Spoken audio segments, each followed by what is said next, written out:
The story begins on a rainy night. Several men are seen fighting against a group of hired assassins who have slaughtered many.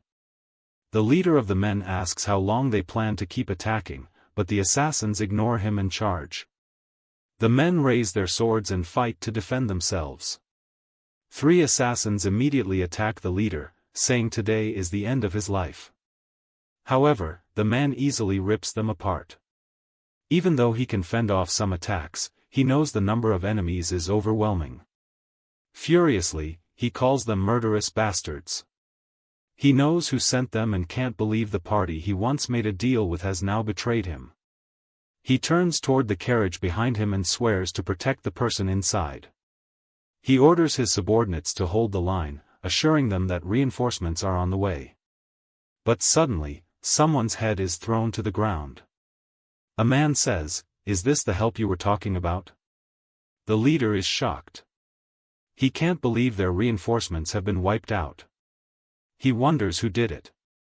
When he looks up, he sees the leader of the Murim alliance standing among the assassins.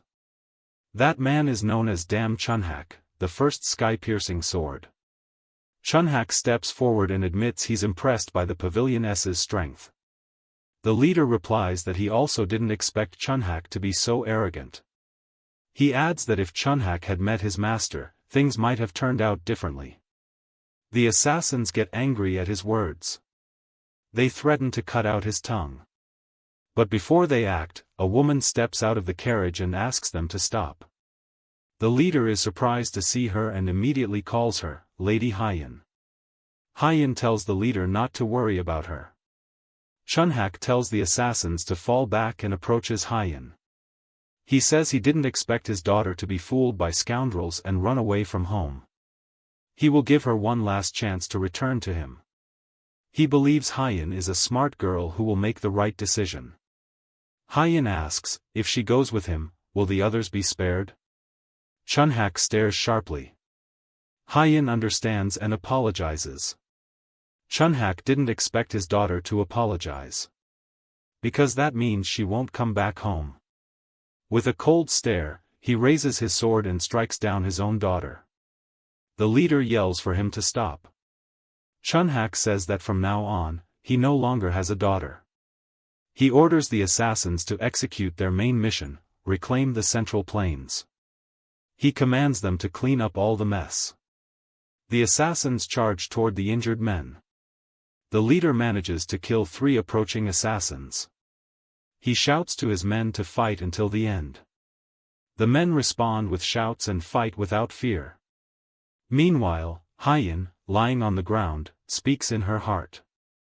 She says that she must return somewhere. She apologizes for failing to fulfill her promise. She vows that next time, everything will be different. In a grand palace, a man is reporting to his master. The master firmly asks for the report to be repeated. His name is Salmadok, the ruler of the Sea Palace. His subordinate reveals that Lord Hyen, sent for negotiations, was instead killed along with his entourage.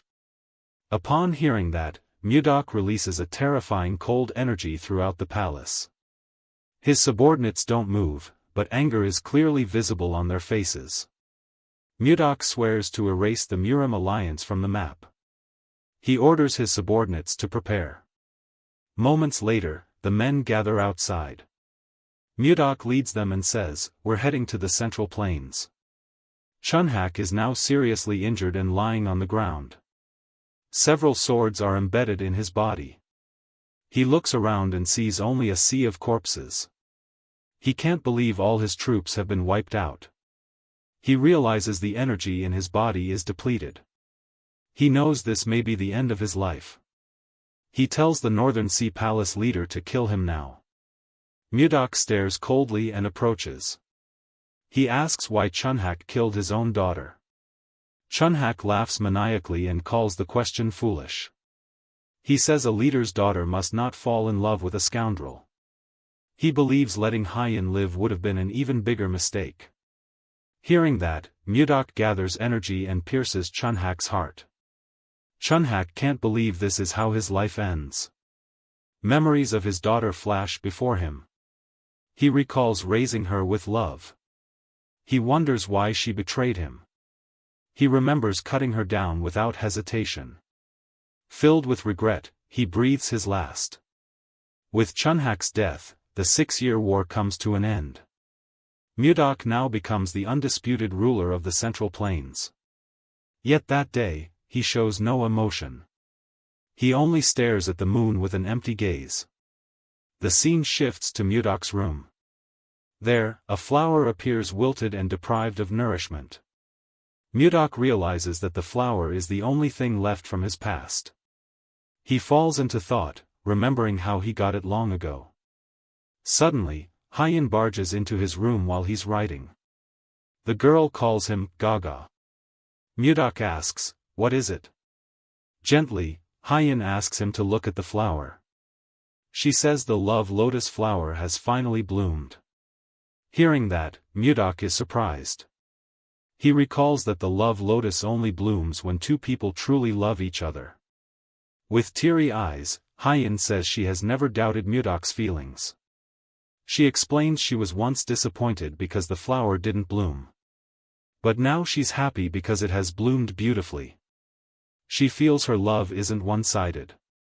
Hyen says that Mudok truly loves her. Mudok embraces her tightly. He says he can't love anyone except Hyen. He feels grateful to the flower for making Hyen happy. He decides to fill the garden with love lotus flowers as a remembrance.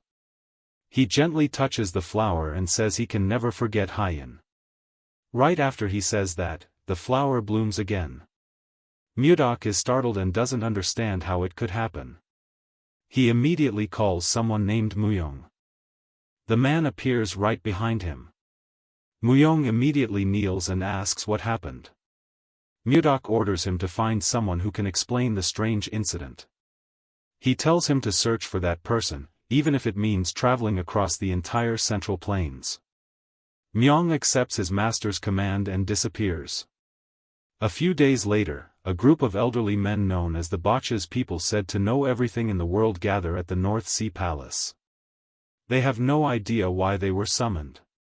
While they're in discussion, a voice from the sky tells them to step outside. Curious, they walk out, and what they see stuns them. The garden is filled with blooming love lotus flowers. One of them remarks that it's the first time he's ever seen a garden like this. Love lotus flowers are rare, some may never see one in their entire lifetime. But here, the garden is full of them. They also see the character for love beautifully etched onto the flower stalks, almost like embroidery. They're convinced that what they're seeing is truly the love lotus. While they're still in awe, Mudok appears behind them and asks, "Do you like the garden?" The men turn and nod. One of them asks, "Who are you?" Mudok introduces himself and says he is the owner of the garden. The men are shocked to realize they're standing in front of the absolute ruler of the Central Plains. Mudok explains that he and his lover once made the love lotus bloom through their love. But the flowers withered when his lover died. He then says that just a few days ago, the flowers bloomed again. The men are stunned.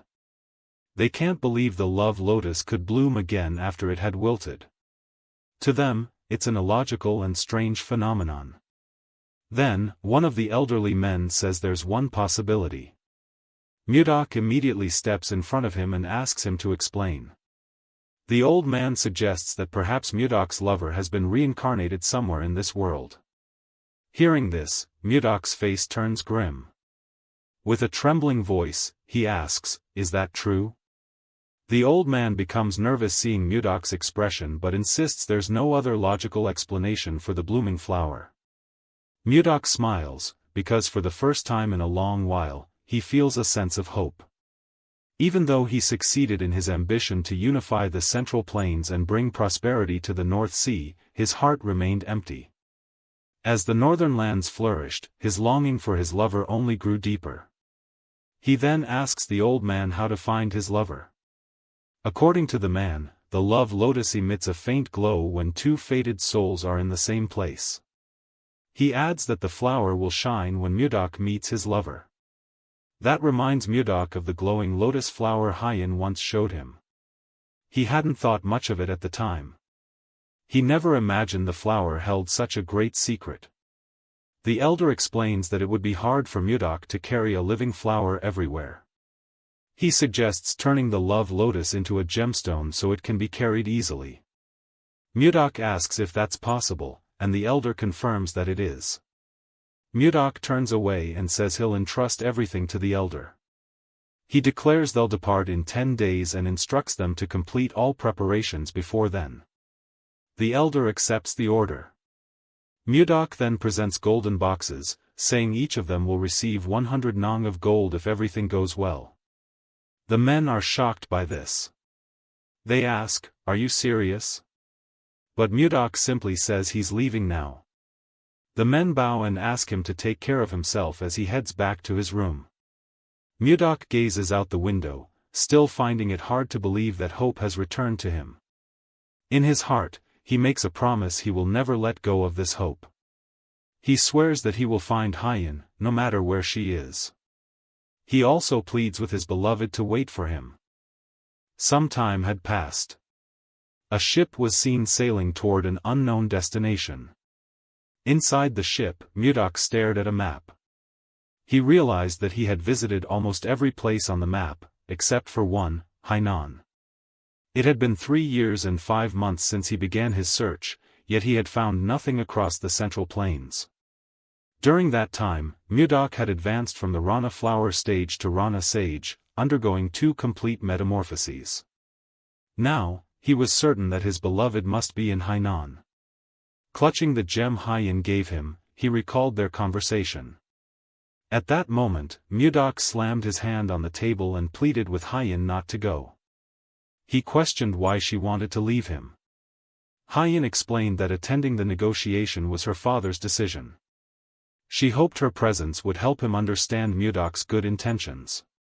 But Mudok reminded her that the negotiation could be a trap. Still, Hyen begged him to let her go. Just this once, she wanted to trust her father. After thinking it over, Mudok finally agreed on one condition: if anything felt off, Hyen must return immediately. Hyen smiled and, reaching into her clothes, pulled out a necklace. It was a keepsake from her late mother, said to have the power to return to the one who gave it. She handed it to Mudok, promising she would never leave him. Mudok regretted not stopping her departure. While he slept, the sound of people shouting woke him. A massive storm had struck. He rushed to the deck and saw chaos as everyone tried to save the ship. Suddenly, a huge shadow loomed.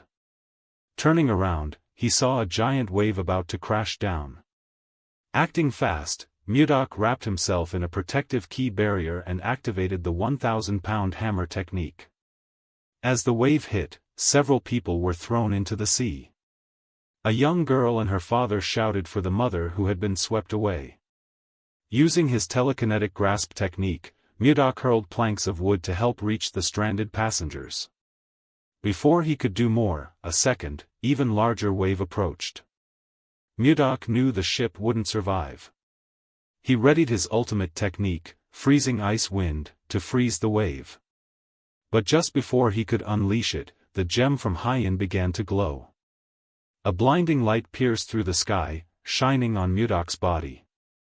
He shielded his eyes, and his body began to rise and suddenly vanished. The storm dissipated and the sky cleared. The people aboard didn't understand what had happened.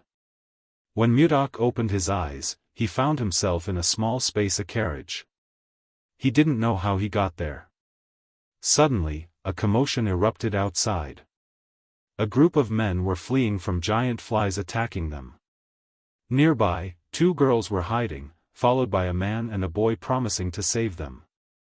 Mudok then blew apart the carriage with his energy, destroying several flies.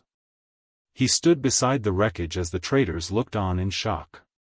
They wore unfamiliar clothing, and Mudok guessed he was in another part of the Central Plains. More giant flies came at him. Using his divine white ice palm technique, he froze and shattered them instantly. A man approached and introduced himself as Edmund Rule, leader of the Arali Merchant Association. He thanked Mudok and called him a magic swordsman.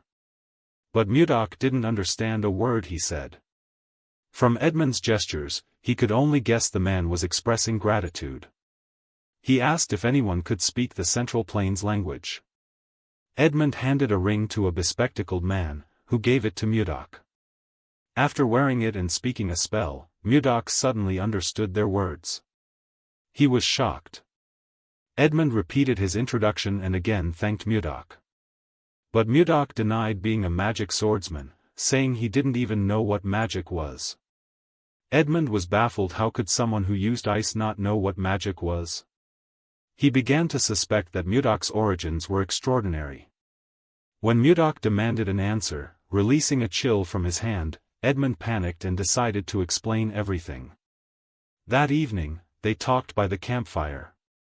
Mudok was stunned to learn about something called magic in this part of the world and realized the world was vast. Edmund, relieved that Mudok had calmed down, asked where the Central Plains were. Mudok, surprised, asked if Edmund truly didn't know where they were. He found it odd that someone could be in the Central Plains and not know it. Edmund became convinced Mudok was insane. He explained that they weren't in the Central Plains, but in a forest leading to the capital of the Drake Kingdom, Barhan.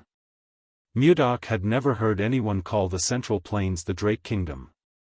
He asked if Edmund was senile despite not being that old. The merchant was offended, saying he was 50. He was more concerned about Mudok's insistence on being in the Central Plains. Mudok became angry and pointed at a tree, suggesting they ask the boy hiding behind it.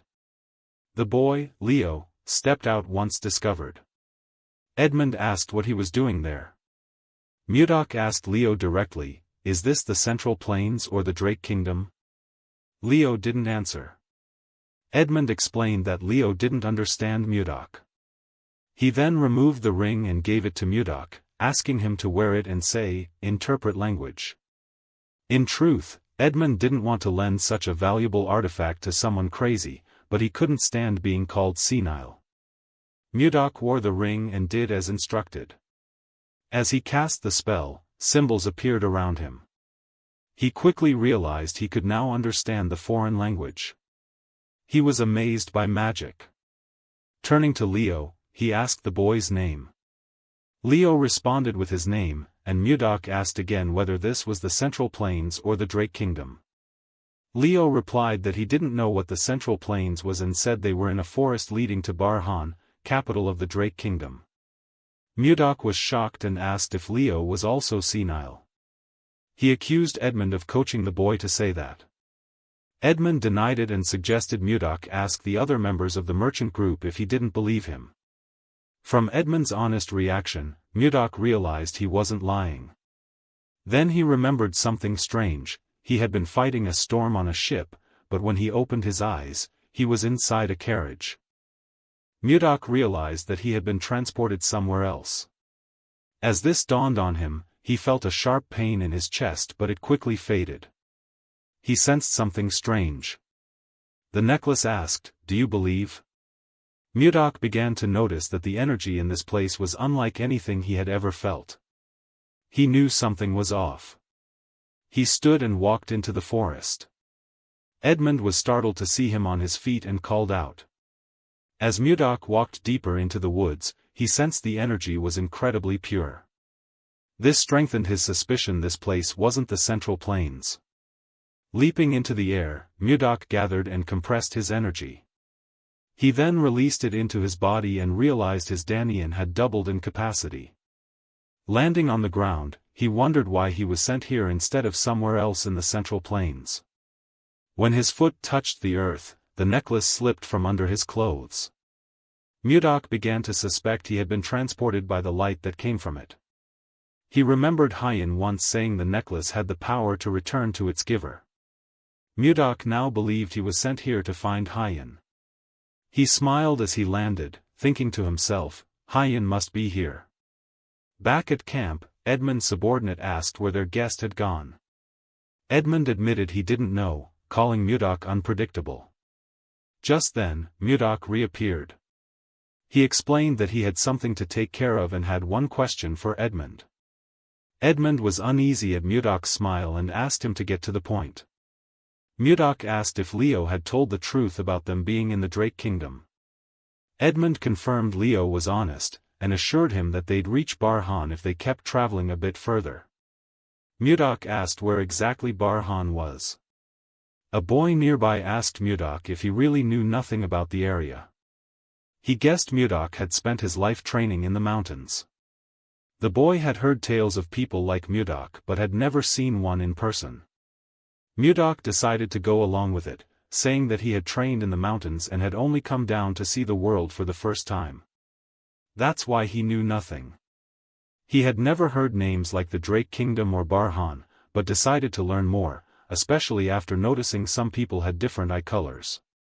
He suspected he was now in the Western lands, places he had only heard of in stories. The boy was thrilled, thinking his guess was right. He called Mudok Master Magic Swordsman and offered to teach him a few things. Mudok accepted. The boy walked ahead, asking Mudok to follow. Mudok asked his name, and the boy introduced himself as Luffy. Edmund was disturbed by how the crazy man could act so friendly. He couldn't understand what was going on in Mudok's head. Mudok then began learning about this place and its language from Luffy.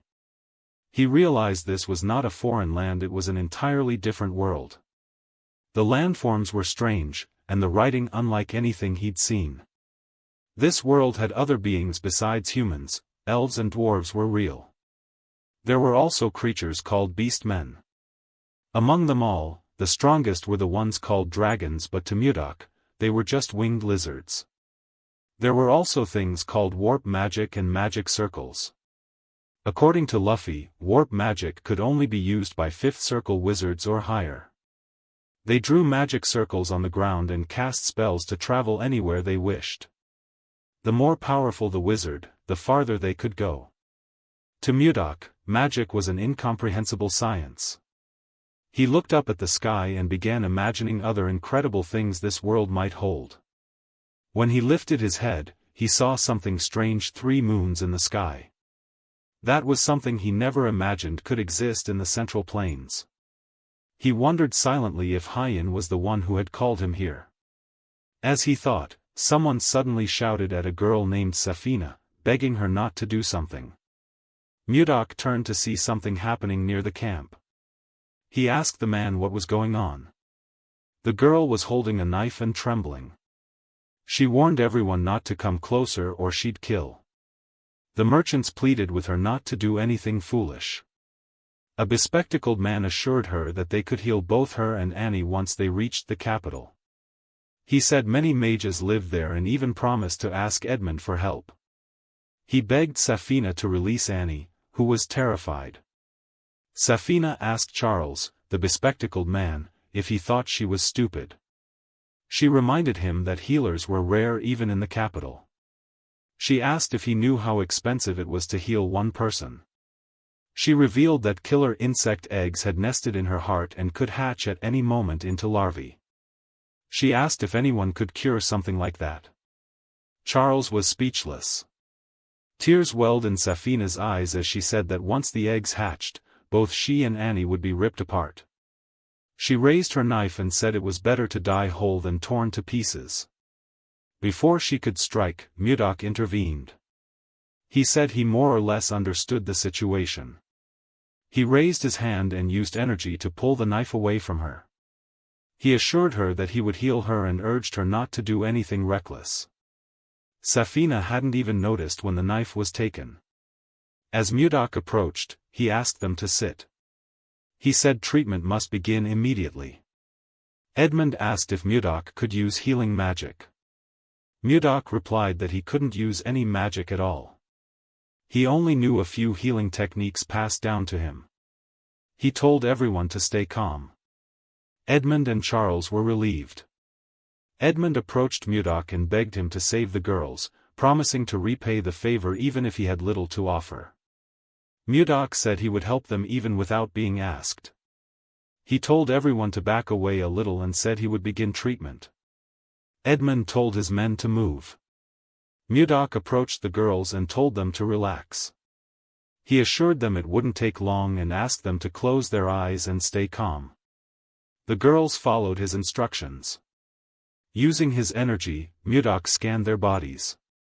He found the insects near their hearts. Upon closer inspection, he was shocked they were inside the hearts. But the eggs hadn't hatched yet. Carefully, he used his energy to burn the eggs without damaging the heart. The girls' hearts glowed brightly. After the eggs were incinerated, they let out small gasps. Mudok stood and said the issue was resolved. The girls were surprised and asked if he was serious. Mudok assured them the eggs were destroyed and advised them to stay calm. Edmund and the others were stunned. Edmund asked if Annie and Safina were truly healed. Mudok didn't understand why the merchants still doubted him. He reassured them they were fine and told the girls there would be no side effects and nothing to worry about. The girls bowed their heads and thanked Safina. Safina said that Mudok was their savior, and the others also bowed and expressed their gratitude. Mudok stepped forward and waved gently at them. That night, Mudok was seen resting under a tree. She didn't expect the day to be so exhausting. She touched her precious gem and said she deeply missed her lover on days like this. Looking up at the stars, she prayed to be reunited with Hyen soon. The next day, the group continued their journey toward Barhan. Edmund took off his jacket and placed it over his head, wondering why the weather felt unusually hot. Even Mudok had to tie up her hair due to the scorching heat. The sun was blazing. Luffy then offered her a bottle of water. Mudok thanked him and accepted it. Before drinking, she realized the water was warm. So, she released a bit of cold energy into the bottle, cooling the water instantly. Luffy asked if she was alright, and Mudok replied that the weather was just too hot. Then she handed the bottle to Luffy's face. The boy was surprised to see the water inside was now cold. Mudok asked him to drink it. As Luffy took a sip, he was thrilled to taste ice-cold water in such sweltering heat. Mudok smiled at his reaction and asked, "Is the water that refreshing?" With a bright grin, Luffy pulled out another bottle and asked if she could cool that one too. Mudok saw no reason to refuse, especially since the boy had helped her a lot. The least she could do was cool his water. She extended her hand and released a bit of cold energy. As soon as she said it was done, Luffy started cheering. When Mudok looked at him again, she noticed that the others had gathered around her, all extending their water bottles and pleading with her to chill theirs too so they could taste the refreshing ice water like Luffy did. It wasn't a difficult task for Mudok, but she knew that agreeing to their request might only burden her further. Edmund tapped one of his subordinates and asked what was going on. He approached and asked someone to explain the situation. Luffy told him that Mudok had made ice water and now the seniors wanted to try it too. With an odd expression on his face, Edmund called out to Mudok. She asked if something was wrong. Edmund knelt down and offered his bottle, saying he wanted to taste the ice water too. Mudok was surprised by this. She asked him to hand over the bottle. Deciding to stay with this group to learn more about this world, she realized that these people had helped her overcome one of her greatest obstacles, language. She didn't think giving them ice water was a big deal. So, she chilled Edmund's water, and he immediately thanked her and drank it. However, Edmund felt something strange. He told Mudok that something about the water was different. Mudok didn't expect that reaction. Edmund then asked how she made the ice. Instead of answering, Mudok asked why he wanted to know. Was there something wrong? With a bright smile, Edmund said the ice was absolutely perfect. He admitted that he had tried all kinds of ice from across the continent but had never tasted anything like this before. According to him, the flavor of the ice water was on a whole different level. He said Mudok was truly amazing. Mudok had never heard of ice having a taste. She replied that she simply froze the water, nothing more. She then asked Edmund what he meant when he said the taste was different. Edmund explained that, usually, when making ice, one uses the cold attribute of mana from the air to instantly freeze the water or gathers moisture from the atmosphere. However, in doing so, impurities from the mana mix into the ice, affecting the taste. Since every mage has a unique mana signature, it's extremely rare for someone to create pure ice. In short, it's very hard to produce ice that's completely clean. Edmund said Mudok's ice was exceptionally pure, which is why it tasted so good. Now, Mudok understood why the group had reacted so enthusiastically. She never imagined something as simple as ice could trigger such an intense response. She almost felt pity for them. Since she was in a good mood, Mudok decided to make more ice. With a smile, she started releasing her energy. But before she could do anything, Edmund addressed her as Sword Mage, and Mudok asked if something was wrong. Edmund pointed to the sky and said he had an offer for her. A few days later, Charles was seen directing several men carrying buckets of water. He instructed them to bring the buckets behind the shop. Behind the store, Mudok was gathering energy to freeze the water in the buckets into solid ice blocks. The merchants clapped when they saw this, and someone quickly told the workers to carry the buckets right away. Watching them, Mudok reflected on how she ended up at this point. She had been quite surprised by Edmund's proposal. The man had explained that he wanted to revive his merchant association by selling Mudok's ice. He seemed nervous while making the offer. Mudok then realized Edmund had a hidden motive behind constantly praising how refreshing the ice water was.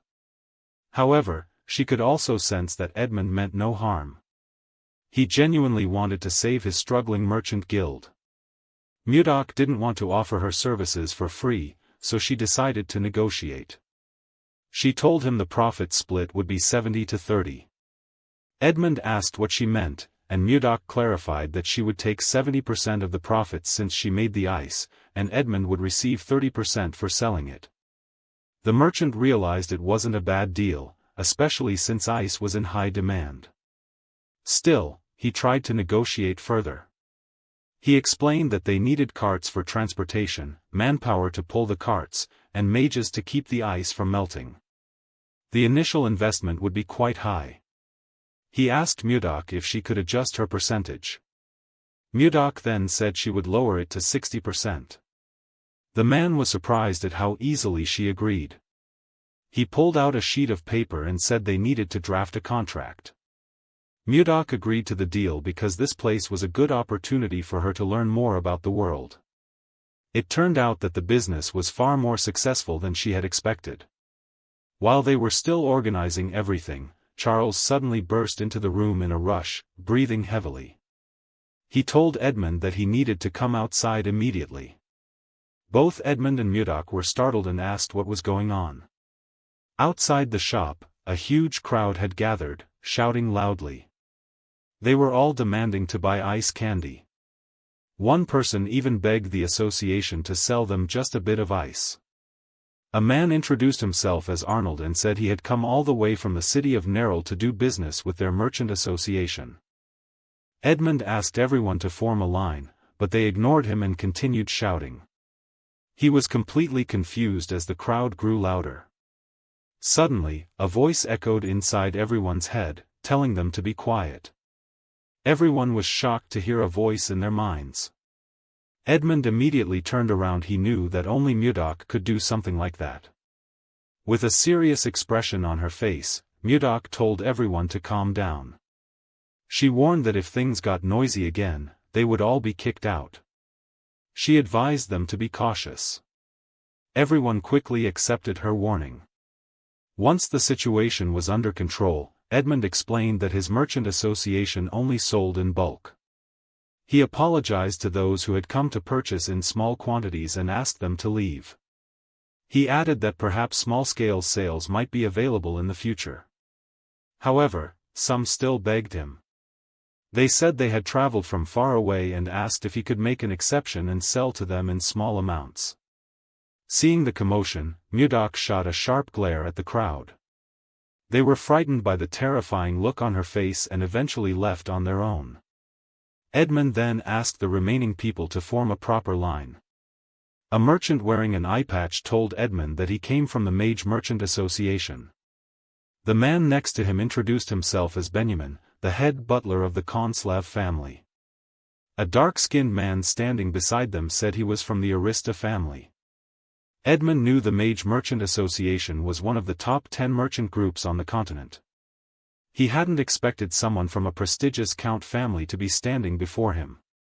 He realized he would make a lot of money but never imagined he'd be this lucky. He turned toward Mudok, knowing that these people were only there because of her. Even though his merchant association hadn't fully recovered, all of this was happening thanks to her. With a smile, he told Mudok to take a rest. Mudok asked if the busiest part was over, and Edmund confirmed it was. He reassured her that he could take care of the rest and told her to get some rest. Mudok turned around and wished him good luck. Though he felt a little guilty for making her work so much, Edmund had his own reasons for reviving the Merchant Association. He wanted revenge against Duke Icarus, who had destroyed his family using the Akasa Merchant Association. His parents and siblings had died unjustly. He needed to fully restore his merchant association and use it to get revenge. Edmund made a vow to himself that he wouldn't give up until his revenge was complete. He hoped Mudok would continue working with him until that day came, and he promised to repay her kindness if he succeeded. Meanwhile, in her room, Mudok jumped onto the bed, completely exhausted. Now that the business was thriving and money was flowing steadily, she decided it was time to start gathering information about her lover. While she was deep in thought, someone knocked on her door. It turned out to be Safina. Mudok was delighted to hear the girl's voice at her door. She realized it was snack time and immediately invited Safina in. The girl brought in a large bowl filled with something Mudok's new favorite snack, ice cream. This snack was created accidentally by mixing ice and fruit. Safina placed the bowl on the table, and Mudok thanked her once again for bringing it. Safina smiled and told her to enjoy it. Mudok took a spoonful and tasted the first bite. The ice cream was cold, sweet, and incredibly soft, a flavor she never imagined she could enjoy back in the Northern Sea Palace. Mudok had heard that the Merchant Association was booming thanks to this ice cream, and now she fully understood why.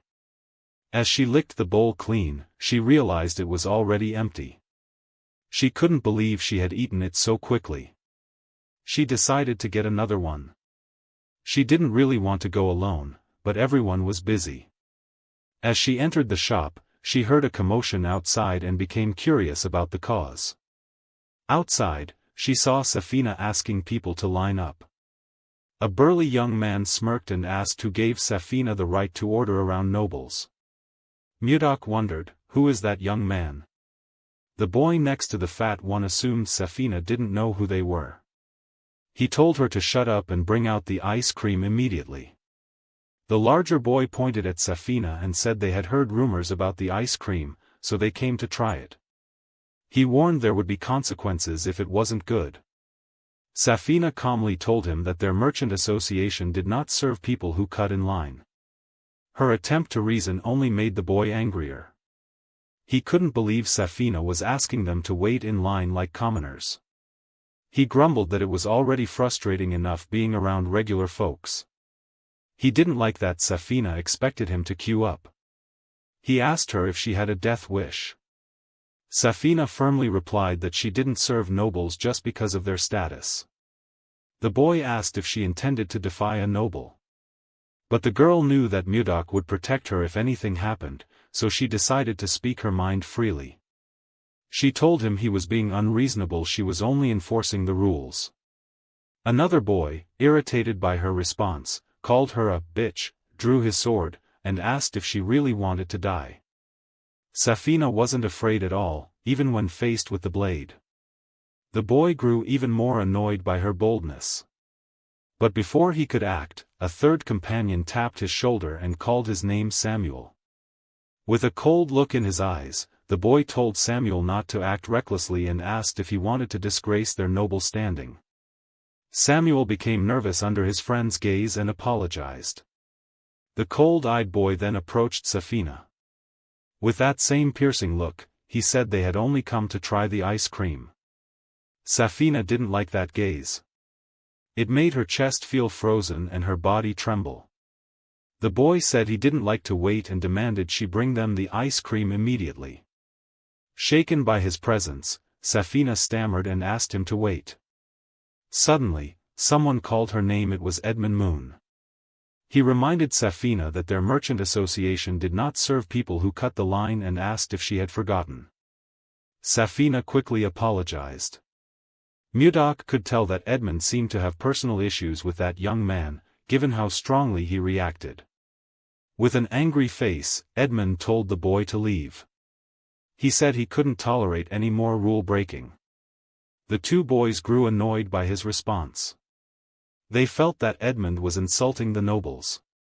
But Edmund clarified that there was another reason he wouldn't sell ice cream to them. The boy, who appeared to be their leader, asked what that reason was. With an angry look, Edmund told him to ask Duke Icarus directly. Charles and the other merchants were shocked to hear him mention the Duke's name. The boy then asked how Edmund knew his father. As he spoke, he suddenly realized that Edmund's face looked familiar. He recognized the man's eyes, then smiled ominously. The boy asked Edmund if he was one of the survivors of the Merchant Association. His companions were startled by the sinister smile that spread across his face. They all knew that Justin only smiled like that when he was angry. Justin drew his sword and declared that Edmund would pay with his life for insulting a noble. As soon as he finished speaking, he slashed his sword toward Edmund. Edmund shut his eyes in fear. He couldn't believe he wouldn't even have the chance to avenge his family. But before the sword could strike him, Mudok stopped it with her bare hand, shocking Edmund. Mudok then flicked her hand and pushed the boy back. Justin was furious. He called Mudok a bastard and asked if he wanted to die too. Mudok couldn't believe this was all happening just because she came out to buy some ice cream. She never expected that Justin would try to kill someone just for being told that ice cream wasn't sold to those who cut in line. To her, it was utterly ridiculous. She told the brat that he had absolutely no manners and said she would use this opportunity to teach him some. Naturally, this only made Justin even angrier. He channeled energy into his sword and attacked Mudok, saying he would kill her. Mudok easily dodged the first strike. Justin started attacking more aggressively, but Mudok evaded all his strikes without showing the slightest pressure. In fact, she smiled gently at him as she moved. She remarked that his talent was impressive for someone his age but explained that his sword would never land a hit on her no matter how many times he swung it. According to Mudok, truth is always accompanied by reason, and that's what creates harmony. She told Justin that if his actions truly represented the nobility, then the nobles had clearly lost their sense of responsibility. She said she wasn't narrow-minded, and today, she would simply correct his behavior. Justin cursed at her, unable to believe someone dared to speak so rudely to a noble. Suddenly, Mudok was already behind him and calmly said his words were irrelevant. What he needed, she said, was discipline to learn respect. At that moment, Mudok remembered the Central Plains. She realized that her attachment to Hyen had made her forget the ways of the world. In the end, everything came down to the law of the jungle: only the strong survive. Mudok then gathered a bit of energy at her fingertip and fired it at Justin. The technique was called Formless Lesky. The attack struck Justin's wrist, creating a gaping hole. His sword flew from his hand, and he collapsed to the ground. Justin clenched his teeth in rage. Mudok stared at the boy with eyes as cold as ice. Edmund was stunned to see Justin injured, especially since he had no idea what kind of technique Mudok had just used. Justin's friends quickly ran to him, drawing their swords and warning Mudok not to come any closer. The fat one shouted that he would cut her down if she stepped forward. Samuel stood without fear, watching as Mudok continued walking toward them. But then Mudok noticed something surprising: Justin was still trying to get up. She wondered why the boy was still trying to stand. Justin placed his hand on his friend's shoulder and asked him to step aside. With confidence, he stood before Mudok again. Seeing this, Mudok smiled. She found it amusing, as if Justin was putting on a performance. With a chilling smile, she coated her hand in energy and told Justin that she wanted to see how long he could last. Mudok then swung his arm and threw Justin through the air, shocking his friends. Seeing this, the chubby one immediately ran over to Justin and asked if he was okay. But at that moment, he noticed a large hole in Justin's wrist. Mudok looked disappointed to see Justin get thrown that far, especially since he had only used the strength of a first-level warrior. He realized that Justin was even weaker than he had expected. He began to wonder whether he should stop. Mudok realized he still didn't fully understand how this world worked. Because of that, he decided not to kill Justin and instead stepped closer to him. The boy asked who Mudok really was. With a face full of rage, Justin demanded to know what gave Mudok the courage to treat him that way. In his heart, Mudok knew that the boy had truly lost his mind. Instead of self-reflection, he was filled with vengeance. Mudok considered killing him on the spot, but then realized that doing so would make him no different from the others. Justin's two friends then pointed their swords at Mudok. The chubby one asked, "Do you think you can get away with messing around with a noble?" But Mudok ignored them and looked around. He found a stick on the ground and felt that it was perfect. Using his telekinesis, he picked it up. As he held the stick, Mudok gave a terrifying smile. Justin started to panic and quickly stood up. His friends were also shocked by how Mudok retrieved the stick. With a smile on his face, Mudok infused his sword energy into the stick. Justin looked stunned, but it wasn't over yet. Mudok added his sword spare into the stick. Justin started begging him not to come any closer. But with a sinister smile, Mudok inserted his sword key into the stick as well. The boys fell to the ground, trembling. With a horrifying grin, Mudok said that the best remedy for trash like them was a stick. He then swung the stick and began beating them. He advised them to learn self-control. It was clear that Mudok was enjoying the moment. As evening approached, the boys were seen kneeling. They begged for forgiveness and promised never to repeat their actions. Mudok said he couldn't hear them and demanded they repeat it louder. Justin looked irritated upon hearing that. In his heart, he swore that one day he would kill Mudok, wanting to crush the man's head under his feet. But even though he had that desire, he lacked the power to make it happen. With no other choice, he had to beg for Mudok's forgiveness. He promised he would never make the same mistake again. Mudok felt satisfied with the lesson. He realized that nothing worked better than a well-placed blow. He then advised them to be more careful from now on. Edmund, who had witnessed everything, was deeply moved and silently whispered his thanks. The next day, in a castle, a king and his subordinates were seated. Count Slav reported to the king that they had received information from a spy embedded in the kingdom of Serbia. Upon hearing this, King Tomalova III asked the count to speak. According to Slav, the kingdom of Serbia had successfully reclaimed the barren land in the north of Blackstone. In addition, the kingdom of Hazen was trying to expand its territory beyond the Sahara Desert. Duke Sergio von Icarus then explained to Slav that the land beyond the Sahara was too dangerous for humans to inhabit because it was filled with monsters. He asked Count Slav whether the kingdom of Hazen had a way of dealing with the situation. Slav revealed that they had received a report, but its accuracy had not yet been confirmed. He informed the Duke that Anos had defected there. Clearly shocked, the king's face turned tense. With a nervous expression, Count Kron asked, "Is that true?" Slav responded that it was indeed true. Baron Arista then asked, "Are you talking about one of the 10 strongest sword masters on the continent?" He had heard that Anos had refused every amount of money offered to him. The king wondered why Anos ended up in Hazen instead of wandering the continent without joining any faction. Crony then suggested that perhaps the sword master had fallen in love with someone there. Slav said that guess might be correct. Everyone in the room was shocked to hear this. The king then asked Count Slav, "Who is this woman?"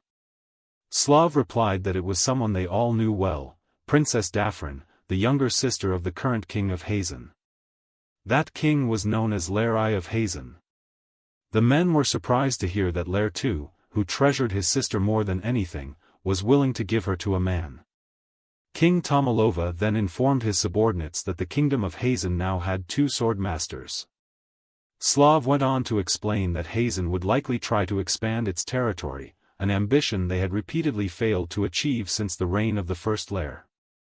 King Tomalova grew concerned upon hearing this. To the east, the kingdom of Hazen was expanding southward.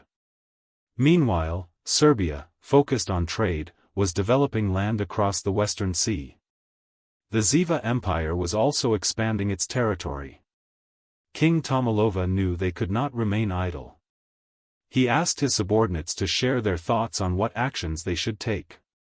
The Duke then suggested that it would be beneficial for them to expand their own territory as well. But the king reminded him that they had no suitable land for expansion. He asked, "Are you suggesting we cross the Lazar Mountains to the north?" Duke Sergio stood up and told the king that they had no other choice. Everyone was shocked by this. Expanding to the north was extremely difficult. Even if they succeeded, the entire region was covered in ice. This would make all their efforts in vain. Heading north would ultimately mean being excluded from the power struggle. That's why everyone was hesitant. King Tomalova realized that someone would soon be sent north to handle the matter of expansion. He turned to Slav, and Slav nodded at him. The king then informed his subordinates that today's meeting was over. He said they would reconvene at another time. Slav then left the room together with the king. Duke Sergio noticed that Count Slav and King Tomalova were hiding something. Moments later, King Tomalova and Count Slav were seen alone in a room. There, King Tomalova asked Slav if he had made any mistakes recently. Slav replied that he had not. The king realized that the Duke was using his old strategy again. 10 years ago, he had sent anyone who opposed him to the north. Count Slav then told the king that all of this was happening because of his own weakness. But King Tomalova asked him not to say that. He said Slav was the only person he trusted among all his followers. He told Count Slav that he had heard rumors about a kind of ice being sold in the capital. He asked, "Do you know anything about that, Slav?" The count realized the king was talking about ice candy made by the RUL Trade Association. King Tomalova was surprised to hear that name. Slav explained that the ice in question was different from ordinary ice. He said it got its name because of its extremely sweet taste. King Tomalova then asked, "How late is that trade association open?" Slav answered that they were open until night. He realized that the king wanted to try the ice candy. He then revealed to King Tomalova that he planned to go there quietly in the near future. He said they could visit the store together. King Tomalova smiled upon hearing that. He praised Count Slav for being able to read his mind. Slav replied that it was his duty as a subordinate to understand the king's wishes. King Tomalova then asked when he planned to go quietly. Meanwhile, in Mudok's room, the children were seen begging him to teach them magic. At that moment, Mudok was about to lick his ice cream when he was startled by their request. Safina then apologized for entering without permission. She admitted that her behavior had been rude and acknowledged that not everyone could learn magic. He said they had no choice but to learn it. Ani then explained that their association might face danger again, just like before. She promised to train hard and begged Mudok to teach them. Mudok felt pleased by their enthusiasm. He put down his ice cream and reminded them that he did not use magic. Luffy then asked if he used martial arts, as he had previously mentioned. Mudok confirmed this and released a bit of his energy, demonstrating the ice god's palm technique. He told them he couldn't teach magic because he didn't know how to use it himself. Leo then asked, "Can you teach us martial arts instead?" Mudok was surprised by the question. It wasn't what he had meant. The other children agreed with Leo's suggestion. They thought it would be amazing if they could learn martial arts. They begged Mudok to teach them. Mudok didn't know what to say. He saw the sincerity and determination in their eyes. It reminded him of his own childhood when he had once begged someone to teach him martial arts. But that person had only stared at him coldly. Now, in the midst of his search for his beloved, Mudok felt unworthy of taking on students. However, these children also wanted to protect someone. And they had already helped Mudok a lot, even though they barely knew him. According to the rules, Mudok wasn't supposed to teach Northern Sea Palace martial arts carelessly. But he wondered if those rules even applied in this different world. As Mudok was lost in thought, Safina pleaded again for him to teach them. Mudok finally asked for time to think. He told them to return to his room at the same time tomorrow. He said he would give them his answer then. The children were overjoyed. They were convinced that Mudok would teach them. Leo even said they would never forget his kindness, even in death. Mudok realized the kids had misunderstood him. But before he could explain, they had already turned around and left the room, full of excitement at the thought of learning martial arts. They closed the door and told Mudok to get a good night's sleep. Mudok decided to think about it later. He wondered if he had been just like them as a child. He realized his master must have had a hard time dealing with him back then. He opened the window and looked outside. As he daydreamed, he heard the sound of metal clashing from the direction of the forest. He found it odd. In the forest, someone was being killed. The person wore a hooded cloak that covered their face. It turned out to be Count Slav, who was with King Tomalova. He wondered if he could survive until reinforcements arrived. He hadn't expected an ambush on the day they went out just to try some ice cream. While he was thinking, a loud sound rang out behind him.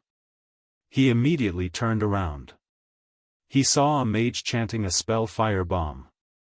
The mage created several fireballs and launched them at Slav. The count gritted his teeth and charged toward the attack. A massive explosion shook the forest. The king was shocked by what he saw and rushed toward Slav. But Slav said he was fine. King Tomalova pointed out that Slav's arm was bleeding. Count Slav quickly stood in front of the king. He apologized for being disrespectful, but he insisted it was an emergency. The king understood. Slav hadn't realized that one of the attackers was a mage. He couldn't tell because they all wore the same clothing. He quickly ordered his troops not to lose control. He commanded them to reform their battle formation. The soldiers immediately obeyed. Then, the leader of the assassins said they couldn't let anyone leave alive. One of them declared he would take Slav's head. Slav responded instantly, charging in and decapitating him. The other assassins were stunned by Slav's speed and attacked him together. But Slav deflected their blows and moved toward one of them. He asked who had sent them. The man responded, "You don't need to know, you're about to die anyway." Slav realized that the earlier magic attack had already killed many of his soldiers. It was clear these people had no intention of letting them live. Although he hated the situation, Slav knew he had to protect the king no matter what. He had to do it for the sake of the kingdom. Suddenly, the mage raised his hand, preparing to launch another spell. Seeing this, Slav ordered his men to surround the king and protect him. The mage laughed at the order. He told Count Slav that it was already too late. But before the man could release his spell, he was struck by an ice attack. Everyone was shocked. The leader of the assassins shouted, asking who it was. As expected, it was Mudok. With a smirk on his face, Mudok said it looked like he'd been discovered. He jumped down from a tree and suddenly appeared behind the assassin leader. He quickly knocked out one of the men beside him. He explained that he had only wanted to enjoy the moon, but the noise drew him here. The leader spun around instantly at the sound of his voice. With a terrifying expression, Mudok said he needed to finish this before his ice cream melted. The leader immediately realized Mudok wasn't ordinary. He hadn't even noticed when Mudok appeared behind him. Even though they were caught off guard, their numbers still far outmatched him. The leader decided he needed to kill the king and escape the forest before any other surprises arrived. He drew his sword and charged at Mudok. He declared that he would handle Mudok himself and ordered his men to kill King Tomalova. Mudok blocked his strike with his own blade. He commented that he hadn't expected to see so many different types of swords here. In honor of the leader, he decided to use his sword Seolin. Mudok then challenged the man to come at him with everything he had. The assassin leader was infuriated and launched a furious attack, swearing Mudok wouldn't leave the battle alive. But Mudok was excited and energized. He urged the man to give it his best. Effortlessly, Mudok parried the attacks. The assassin then drew a second sword and launched a flurry of quick strikes. Yet Mudok dodged every one of them with ease. The man combined both blades and attacked from two directions at once. Even so, Mudok evaded them. Before he could launch another attack, Mudok deflected his swords and struck his back. The man groaned in pain. Mudok then raised his sword and unleashed a series of relentless blows. Although the leader was able to block some of them, he struggled to keep up with Mudok's speed. As he lost his balance, Mudok grabbed his head and slammed it into the ground. He seemed to relish the fight. Just as he stood up, rain began to fall. King Tomalova then asked Slav what was happening. Slav then advised the king to stay alert and take a few steps back. Hearing this, King Tomalova suddenly realized something. He told Slav that what they were witnessing was the kingdom's hope. Meanwhile, the assassins were shocked by what Mudok had done to their captain, Morian. They began to wonder if Mudok was a true sword master. Mudok approached them with a furious expression. He said that all of this was their fault. He revealed that his ice cream had melted in the rain and it was entirely their fault. But the assassins didn't even know what ice cream was. Mudok then said he would show them the terrifying fury born from melted ice cream. He warned that he would count to 3, and he couldn't guarantee the safety of anyone still standing after that. The assassins assumed he was just bluffing.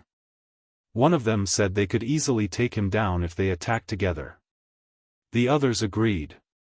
But then Mudok started counting. The assassins immediately charged forward, hoping to silence him before he could act. As Mudok reached the count of 3, the assassins were already closing in. At that moment, he activated his protective key. The energy formed a barrier capable of deflecting all incoming attacks. The assassins were stunned by the appearance of the barrier. Mudok then released a massive wave of cold energy. In a calm but chilling voice, he told them not to call his sword heartless. The moment he said that, he swung his sword and massive ice spikes burst from the ground, annihilating the assassins in an instant. King Tomalova and Count Slav were stunned by what they witnessed. After wiping out the assassins, Mudok sheathed his sword and said that his revenge had been fulfilled. Then he leapt away, leaving the area. Slav looked bewildered at how Mudok just left so casually.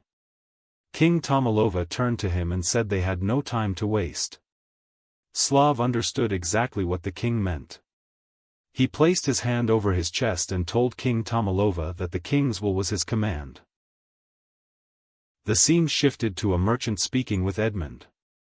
The merchant revealed that the children were learning magic. Edmund was shocked. He reminded the merchant that magic wasn't something one could learn on their own. With a serious look, he asked if Mudok was the one teaching them. The merchant confirmed it.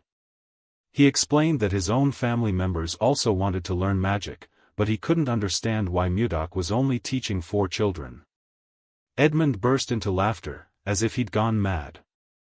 The merchant was confused by Edmund's reaction. He assumed Edmund must have been exhausted from overwork. But deep inside, Edmund was delighted that Murdoch was willing to teach the children, especially when so many others had wanted to learn magic. He stood up and asked where the children were studying.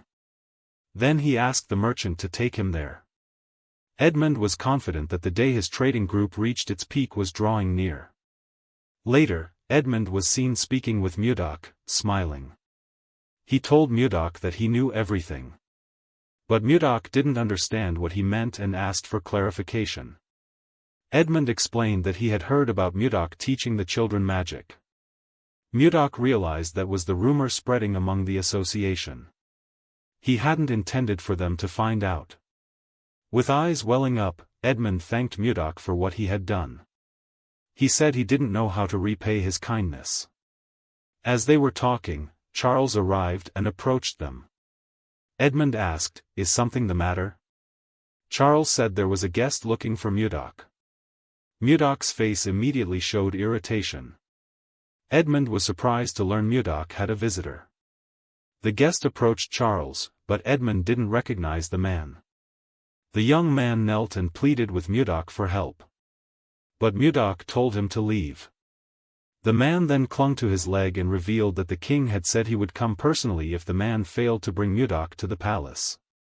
Murdoch said he had no reason to believe him.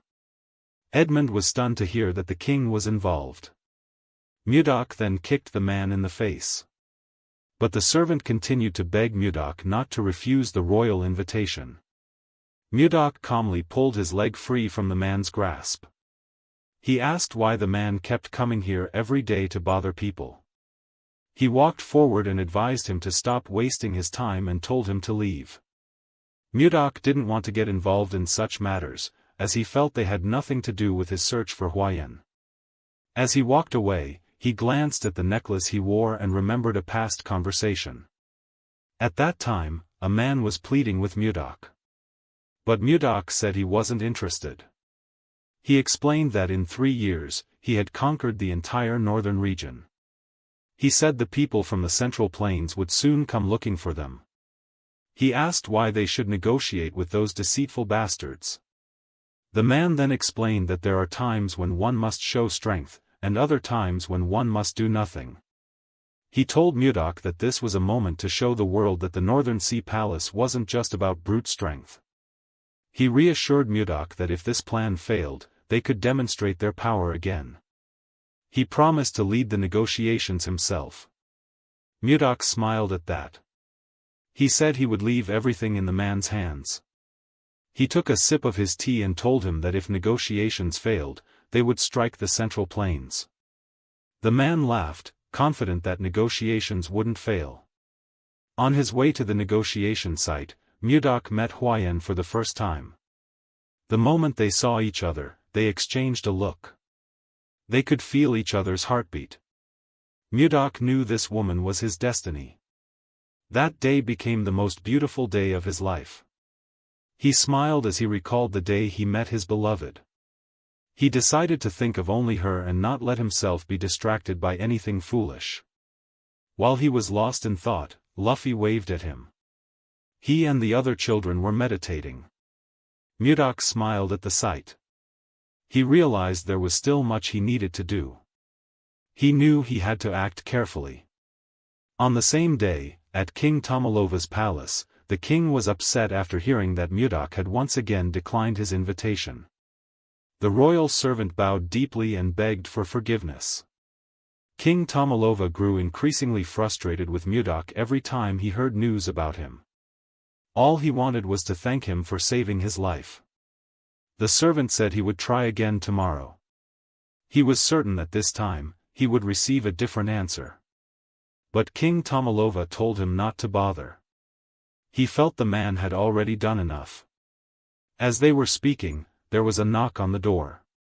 It was the princess. Her name was Essel. King Tomalova quickly looked at himself in the mirror and asked his servant to leave. On the other hand, the servant felt guilty for failing to fulfill his task. When the beautiful red-haired princess entered the room, she noticed her father's servant looked sad. Gracefully, she greeted her father. She asked why the servant looked so down and if something had happened. King Tomalova grew nervous upon hearing her question. When Essel sat beside him, King Tomalova explained everything that had happened. She was shocked by what her father had been through. She immediately stood up and asked, "Are you okay, father?" King Tomalova held her hand and reassured her that he was fine and told her not to worry. Essel sat back down and asked if he knew why Murdoch had refused the invitation. The king said he didn't know. He confided in his daughter, saying he wanted to make Murdoch his trusted aide because of his exceptional talent. But unfortunately, Murdoch never answered his summons. Ashield assumed Murdoch must be an extraordinary person for her father to be that interested in him. King Tomalova nodded in agreement. He then asked if his daughter had heard of the ice and cream created by the Rural Trade Association. Ashield replied that she had tried the ice cream herself.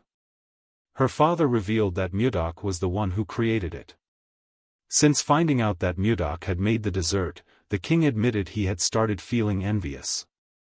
Ashield fully understood how her father felt. She still remembered the overwhelming feeling she had when she first tasted it. Even if she tried to forget, she knew she never could. She looked out the window, marveling at the fact that the man who invented the ice cream was the same one her father was chasing after. She started wondering who Murdoch really was. As she pondered, she saw two kids happily licking ice cream. Ashield began to wonder if this might be the perfect opportunity to meet Murdoch in person. The next day, Murdoch was seen supervising the children as they meditated. He had only taught them for half a month, but they had already reached the stage where they could emit ki. Murdoch wasn't surprised. The focus in this area was much higher than in the Central Plains.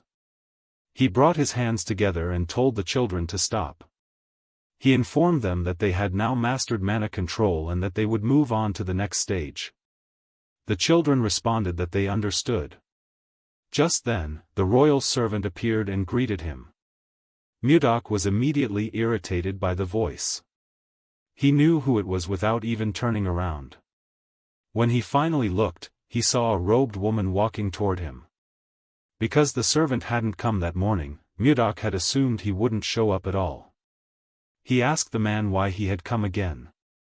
Right at that moment, his necklace began to glow.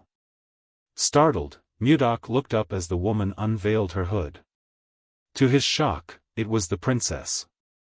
With a soft smile, she greeted him and introduced herself as the princess of the Drake Kingdom. Murdoch immediately realized. He had found her. He was certain this woman was the reincarnation of Hyen.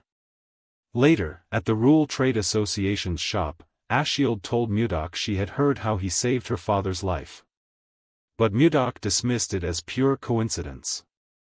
The princess was surprised by his cold response. She forced a smile and explained that her father had invited Murdoch to the palace to personally thank him. She called him Sword Mage and asked why he had declined the invitation. Not just once, but more than twice. And always in such a cold manner. As she spoke, all Murdoch could see was Hyen's face.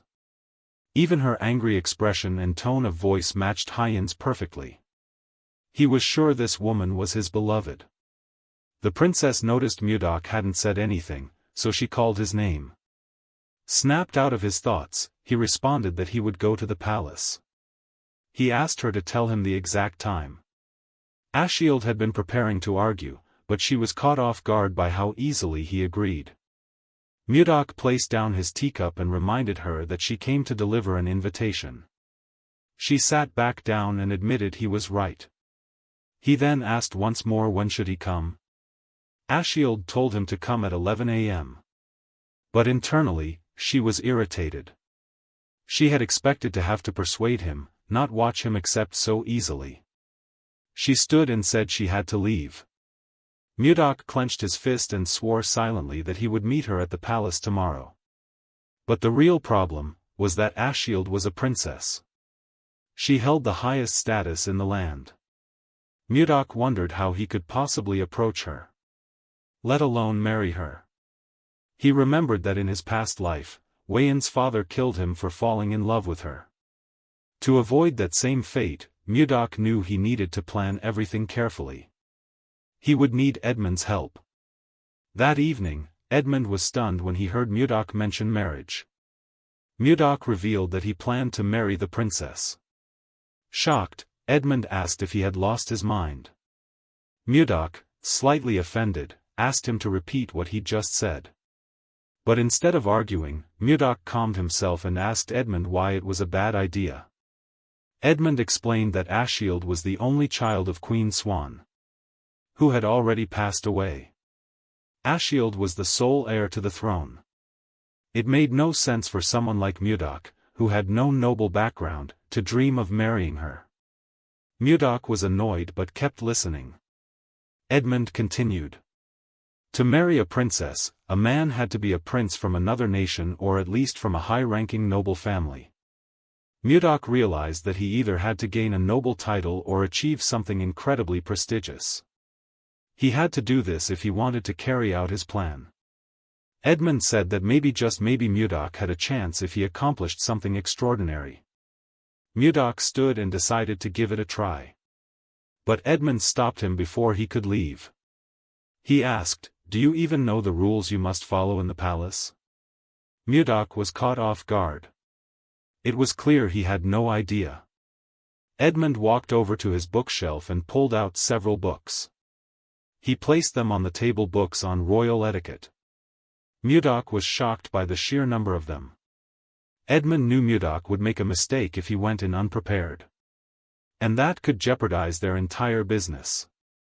With a smile, Edmund assured him that he would teach him everything. Mudok didn't understand why Edmund was so enthusiastic. But he took one of the books and asked Edmund to guide him. That night, Mudok was forced to sit through Edmund's endless lecture.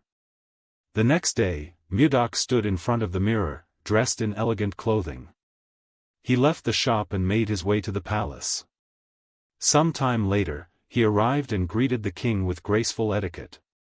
The king welcomed him with a bright smile. Mudok looked around, something felt off. The hall was filled with officials. He had expected a private meeting with the king. He didn't understand why so many people were present.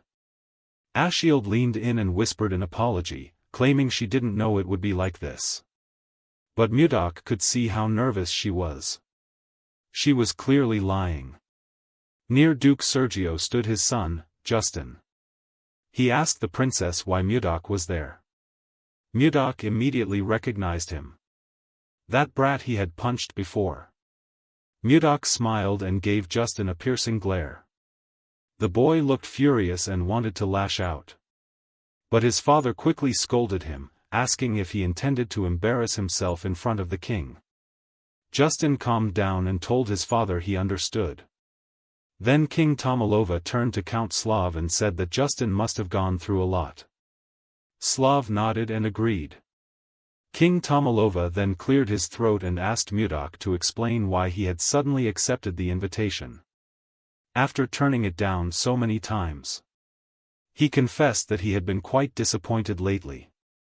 Hearing that, Mudok explained that there was a reason behind his actions. The king asked him to share that reason. Mudok said that the Ice Merchant Association was currently overwhelmed due to a shortage of workers. He explained that he was the busiest among them, having to constantly produce ice without rest. He said he actually wanted to finish the ice production first before meeting the king, but with orders coming in daily, his ice always sold out. Mudok told the king that he kept postponing the invitation until today. King Tomalova smiled upon hearing that. He said he didn't know Mudok was that busy. He wasn't surprised, though, because ice and ice cream were currently in high demand. Mudok thanked the king for his understanding and was relieved to find out that the king was not as difficult as he imagined. In fact, he seemed like an angel. Then, the king asked for Mudok's name. Mudok replied that he didn't use a name and asked the king to call him the Magic Swordsman. King Tomalova felt uncomfortable calling him by such a title and looked unsure. Sensing this, Mudok suggested that the king could just give him a name instead. Ashield then said to her father that she could personally name Mudok, which surprised the king.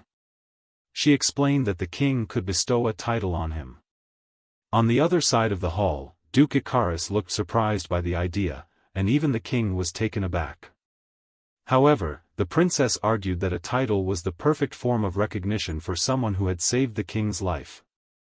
Duke Icarus smiled and agreed, saying it was a brilliant idea.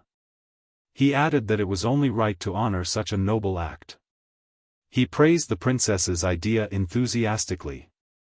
Ashield, feeling slightly awkward, thanked Duke Icarus for the compliment, although she found it strange that he praised her at all. King Tomilova then admitted that they were all right, he couldn't ignore his savior. He stood and told Mudok that he would grant him a noble title. He then raised his sword and said that there was one word that immediately came to his mind when he saw Mudok saving him. He asked Mudok to step forward. Mudok approached and knelt before the king, even though he disliked kneeling. But it didn't matter as long as he could marry the woman of his dreams. King Tomilova drew his sword and called Mudok a brave man who had saved his life and that of his followers without hesitation. He placed the blade on Mudok's shoulder and granted him the title of baronet, with the name Blizzard. Mudok recalled that in this world, blizzard meant a snowstorm. King Tomilova then said that he would allow that name to be passed down through generations, as long as the Drake Kingdom still stood. He addressed him as Baron Blizzard and asked him to rise. The king placed his hand on Mudok's shoulder and said that if it weren't for Mudok, he wouldn't be there doing this now. He thanked Mudok for saving him. With a smile, Mudok replied that if the same situation happened again, he would still make the same choice. Duke Icarus then reminded the king that they should also reward Mudok with a piece of land suitable for his title. Hearing that, the king said he had never heard of a baron being given land. He also mentioned that there would likely be opposition to such a decision. But with a serious look, Icarus stated that no one would dare to defy the king's command. He said he himself would make sure anyone who resisted would understand the weight of a royal decree. King Tomilova didn't understand what game Duke Icarus was playing. He asked the other officials for their opinion, but they were all too afraid to speak. They realized Icarus was glaring at them intensely. So they quickly agreed to the proposal. Hearing this, King Tomilova decided to accept the idea but admitted he couldn't think of a suitable land for Mudok. Then Icarus suggested that they already had the perfect land for him. He reminded the king of the snowy lands in the north that he had mentioned during a meeting a few days ago. The king was surprised. Icarus explained that they needed a noble to govern that territory. He said everything was falling into place. He also pointed out that the name Blizzard and the northern lands were a perfect match. He claimed the snowstorm in that area was a good omen. King Tomilova suddenly realized it was all part of the duke's plan from the start. He wanted to send Mudok away as punishment for hurting his son and damaging his pride. The king had suspected something ever since Icarus suggested giving Mudok a noble title. Meanwhile, Ashield couldn't believe they were really going to send Mudok to the north. Mudok also wondered if they were truly going to appoint him as a noble there. He could feel that the duke wanted to get rid of him because of the incident with his son. But instead of being angry, Mudok felt pleased. He saw no reason to refuse, especially if it came with a piece of land. He decided to use this opportunity to build achievements and strengthen his reputation. So he could close the status gap between himself and the princess. Some time later, Edmund panicked when he heard Mudok was going to the north. He warned that the snowstorms there were relentless, avalanches were frequent, and the mana in that region was unstable. He asked, "Are you really going there?" Calmly sipping his tea, Mudok replied that yes, he would go, and assured Edmund that he would be fine. He said he didn't get cold easily. Edmund called him Sir Magic Knight, then quickly corrected himself and said Baron. He asked if Mudok knew what a Yeti was. Mudok didn't, so he asked in return, "What's a Yeti?" Edmund explained that a Yeti is a creature from a legendary tribe said to live only in the northern lands. The story had been passed down since ancient times. Its shape is similar to a human, nearly 3 meters tall, with incredible physical strength. They don't feel cold and are known to be savage. Mudok said the story was interesting but might just be legend since no one had actually seen one. He mentioned that people say the northern residents are warriors who can defeat 100 men. Which is why they hate authority and refuse to acknowledge a leader. Mudok laughed at this. He stood and said that it made things all the more exciting. Edmund was surprised by his response. Mudok explained that if he could earn the recognition of the people in the north, his name would become even more famous. As Mudok opened the door, he was surprised to see his students waiting outside with teary eyes. Moments later, Mudok was seen talking to Safina and Leo, rejecting their request. He said the north was too dangerous for people like them, who had just started learning martial arts. But Safina insisted that there was still so much they needed to learn. She asked, "Who will teach us if our teacher leaves?" Leo agreed with her words. Safina bowed deeply and begged to be allowed to follow him. Leo was surprised and quickly followed her example. Before Mudok could scold them, he noticed someone behind him. It was the princess. She was greeting him. Mudok wondered why she had come. He noticed Ashield looked pale and asked if something was wrong. Ashield said they could talk after she sent the children away. Hearing that, Mudok turned around and told his students to leave. But Safina and Leo realized this might be their only chance. Safina suddenly asked her teacher, "Will he grant their request?" Mudok was surprised to hear that. Leo then added that they would leave if their teacher gave them a final answer. Eventually, Mudok decided to accept the annoying request of his students. The two children were overjoyed to hear that they could join and immediately cheered in excitement. Safina bowed and thanked her teacher. Mudok then told her to leave quickly. After that, someone told Mudok that his students were very enthusiastic. Mudok replied that it was their rebellious spirit that was fired up.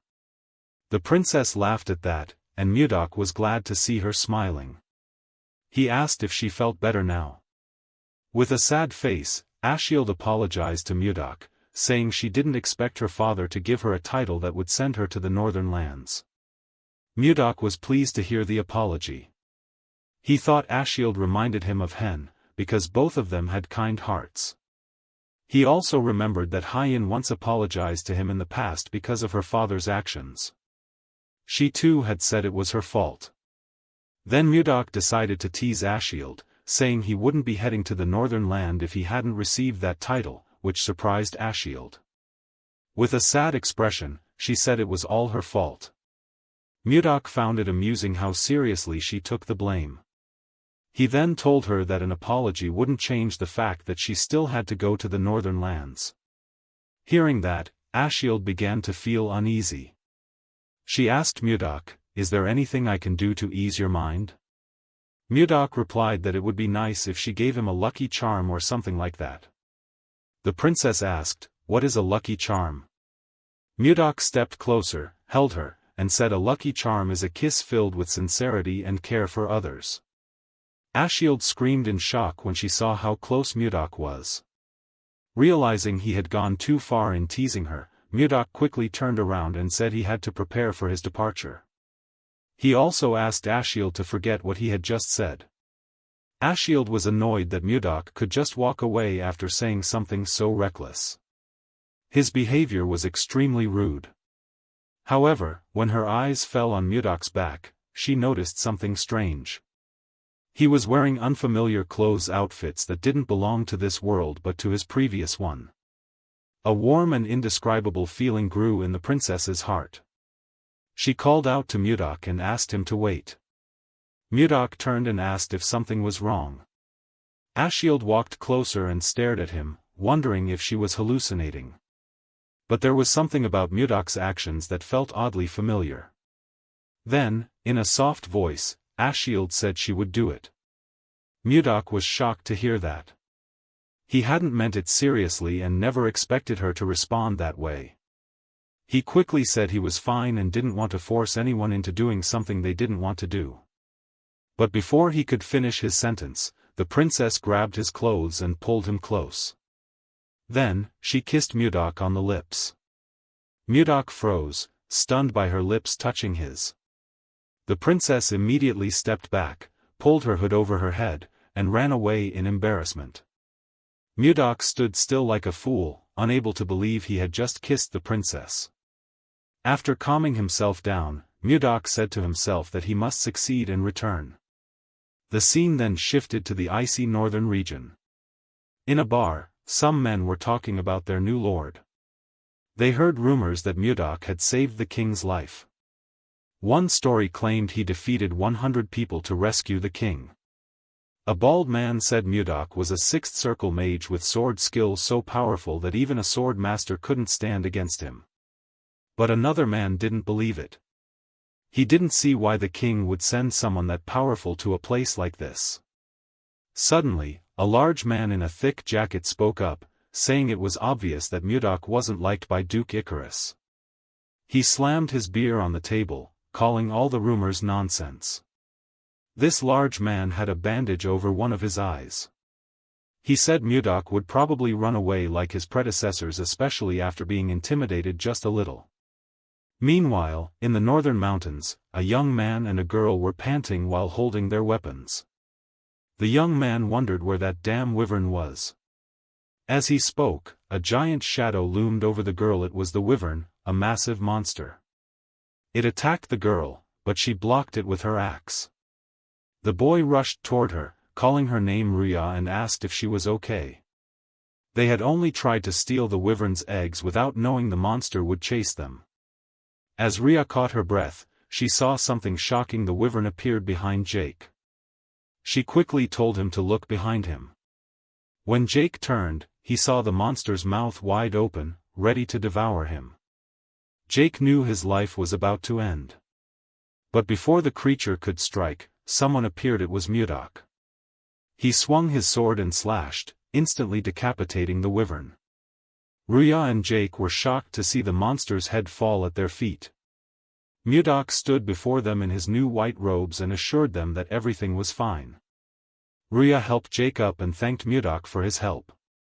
Mudok said there was no need to worry, as he was merely fulfilling his duty as their ruler. Rhea didn't understand what he meant.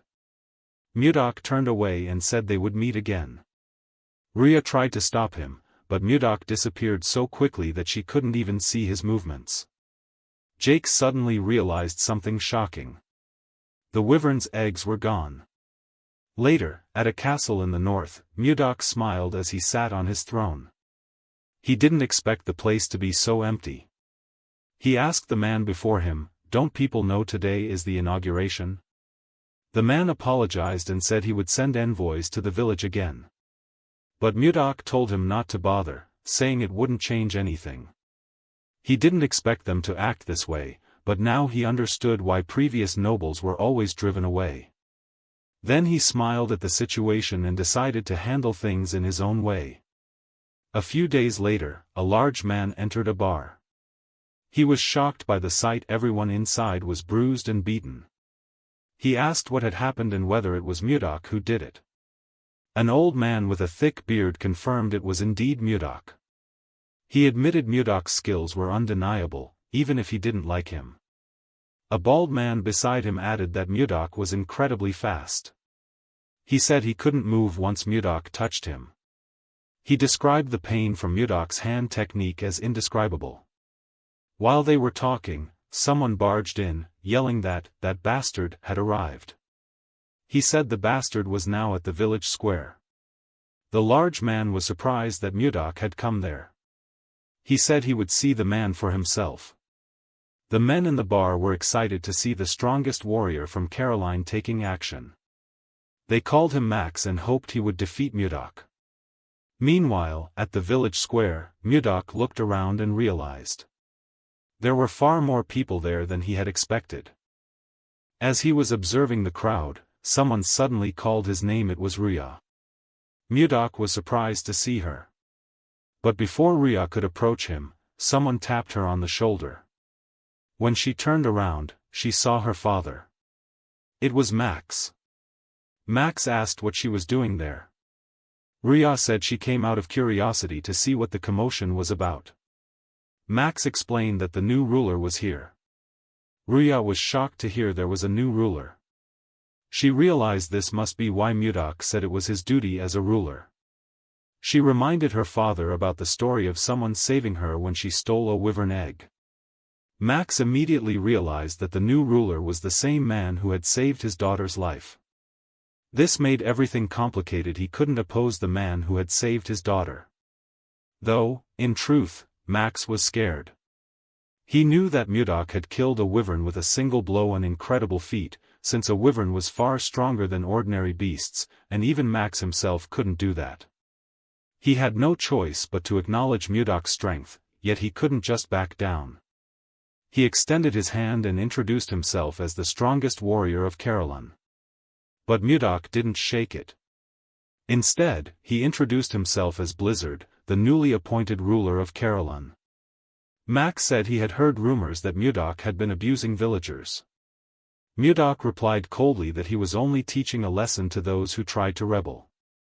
With a sharp glare, he asked Max if he intended to act like those people too. Max denied it. He then said that he actually had a proposal for Mudok. Mudok told him to go ahead. Max explained that Caroline was a freezing land, and for generations, the people had relied on alcohol to survive the extreme cold. He then challenged Mudok to a drinking contest. Mudok accepted. Max hesitated and warned him the liquor, called Huena, was incredibly strong, even capable of burning one's insides. But Mudok said he didn't care. If he won, Max had to recognize him as ruler and swear loyalty without conditions. The other soldiers thought Mudok was insane for challenging Max to a drinking match. No one had ever beaten Max in Huena. With a serious face, Max confirmed the wager. A while later, the two men sat across from each other in a tavern. Large mugs filled with liquor were placed on the table. Max asked again if Mudok was truly sure about this. He said it wasn't too late to back out. Mudok smiled and replied that, as a ruler, he couldn't go back on his word. They began the contest.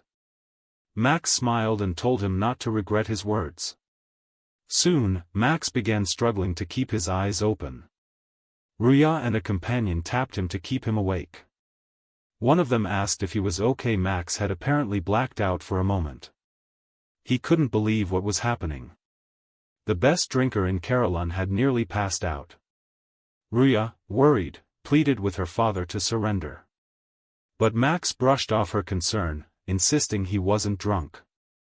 He refused to accept defeat. Grabbing another cup, he challenged Mudok to one more round. Mudok poured the drink for him but warned him not to push himself. Max was shocked to see Mudok drink like it was nothing. When he tried pouring for Mudok, his hands shook, and he spilled it outside the cup. Mudok scolded him he needed to focus on pouring properly.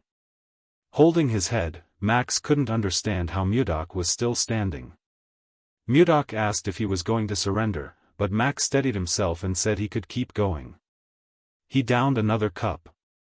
Rhea and Jake watched in worry. Mudok drank his own cup calmly, showing no signs of intoxication. He placed his cup on the table, wondering if he had always been this good at drinking. He hadn't drunk in a while. Just as he thought that, there was a loud thud. He looked down and smiled. Max was lying on the floor. He had passed out from drinking. Mudok stood up and declared his victory. Everyone was shocked Max had actually lost. Mudok told everyone to gather at his castle 5 days from now. With a serious face, he said he wanted to see if they were people who could keep their word. 5 days later, inside Mudok's castle, he is seen seated alone until he looks up and is surprised to find a group of people standing before him. Shocked, he remarks that he didn't expect them to actually show up or keep their promise. Max responds, saying they are people who stay true to their word. Before Max can continue, Mudok interrupts, stating there's no need for introductions, they all already know who he is. He gets straight to the point, they have 10 days to prepare for relocation. His words confuse everyone. Rhea speaks up, asking if they're all going to live in the castle with him. But instead of answering directly, Mudok questions whether she truly believed everyone could fit in the castle. Rhea then reminds him that he previously told them to pack their belongings. With a smile, Mudok replies that he never said they'd live in the castle. He then reveals the real plan: they will migrate north and establish a new settlement. The crowd is stunned. Mudok explains that over the last 5 days, he traveled and discovered a place in the north that could house up to 10,000 people. There, they wouldn't have to live scattered anymore, they could live together as one united community. Still, some express hesitation. Max steps in, pointing out that the area is currently occupied by a group of Ors. Mudok asks, "What are Ors?" Max explains they're similar to regular orcs. Then Mudok asks, "Are those the bald monsters that walk on 2 legs?" Max, surprised, asks if Mudok has seen them before. With a confident smile, Mudok tells him that he's already exterminated all the ice orcs. Everyone is stunned, struggling to believe what they've just heard. Mudok calmly sits back down, baffled that they're still worried about something he's already taken care of. He urges them to begin preparations for migration and assures them that the new land he found is excellent. After delivering his message, he tells them to head home. A short while later, Mudok is seen stretching his body. As he stretches, someone calls out to him. When he turns around, he sees Rhea and Jake approaching. Rhea shyly admits that she feels embarrassed for not greeting him properly earlier. She then introduces herself, and Jake follows. Mudok responds that he understands why they came. He reveals that he was planning to summon them anyway. Both Rhea and Jake are surprised by this, but Mudok reassures them it's not a big deal and tells them not to be nervous. With a smile, he invites them to follow him, leading them to another part of the castle. When they arrived, Rhea and Jake were shocked to see what lay before them. It was Baga, an ice wyvern. Rhea was upset when she realized it was Mudok who had taken the eggs. She demanded to know if he understood how hard they had worked to obtain them. She asked why he did such a thing. Smiling, Mudok asked who it was that had saved them that day. Hearing that, both Rhea and Jake fell silent, unsure how to respond. When Jake tried to scold him, Mudok cut him off. It turned out that Mudok was asking them to take the ice wives away while they were still asleep. Rhea was stunned and asked if he was serious. Mudok explained that he had considered raising them, but they were too noisy and ate too much. He said their presence made it hard for him to think clearly. In short, they were too much trouble. Rhea then told him that there was no point taking the wives away now. Once hatched, the first person they saw became their mother. Mudok was clearly annoyed. He couldn't believe he now had to take care of these troublesome creatures. Jake told him to stop saying such ridiculous things. He reminded Mudok that ice wives were incredibly valuable beings. Rhea explained that ice wives were much larger and stronger than most monsters. She told him he now had the opportunity to raise an extremely powerful creature. Jake added that if it were him, he would have trained the wives properly and comfortably flown to Tense 10 with them. That caught Mudok's attention. He asked where Tense 10 was. Jake explained it was 1,000 kilometers west of Carolyn and served as the second capital of the Gaia Kingdom. It had everything they could possibly need. Mudok then asked if the wives could fly that far. Jake assured him that they could make the round trip in just an hour. Surprised, Mudok turned to Rhea and asked how to tame a wyvern. Rhea asked if he had changed his mind. Mudok nodded with a smile, saying he had just come up with a brilliant idea. A few days later, the people of Carolyn began a mass migration under Mudok's orders. While they were on the move, Safina rushed toward her master, calling out to him. Mudok turned to look at her. She informed him that the people were starting to struggle. He wasn't surprised, they had been migrating for 3 full days. Mudok knew that many people still doubted him, but he believed their minds would change once they reached their destination. He then called everyone's attention and asked them to hang in there, even if it was tough. He assured them they were almost there. A bearded man shouted that they didn't even know where they were headed. A bald man added that they weren't even sure if there were no ice orcs in the area. Without a word, Mudok stabbed his sword into the snow. He reminded everyone that he had already defeated the orcs. He asked how they could call themselves brave warriors if such fears made them falter. With that, he turned around.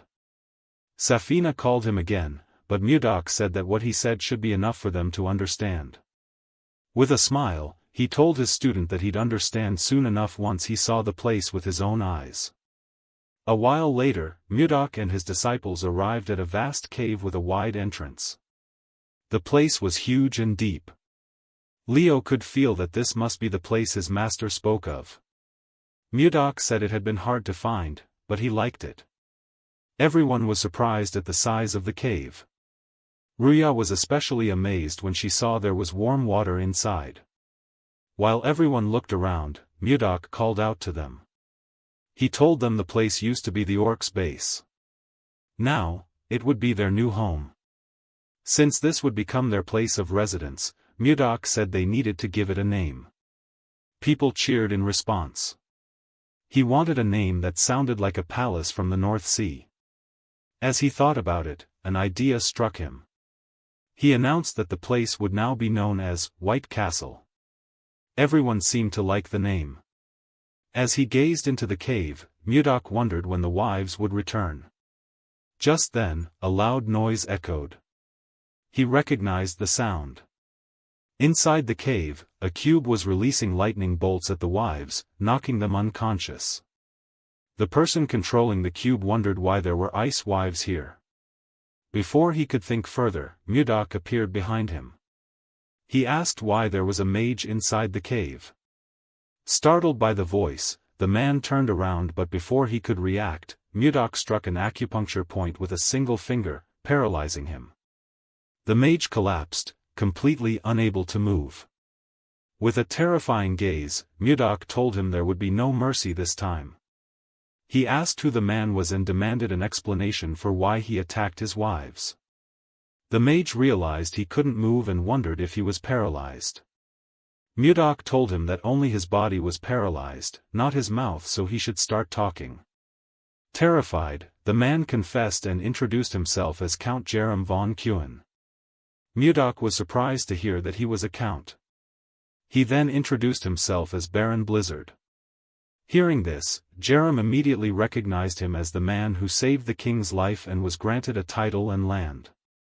Mudok was surprised that Jerem knew who he was. He began to suspect something was off.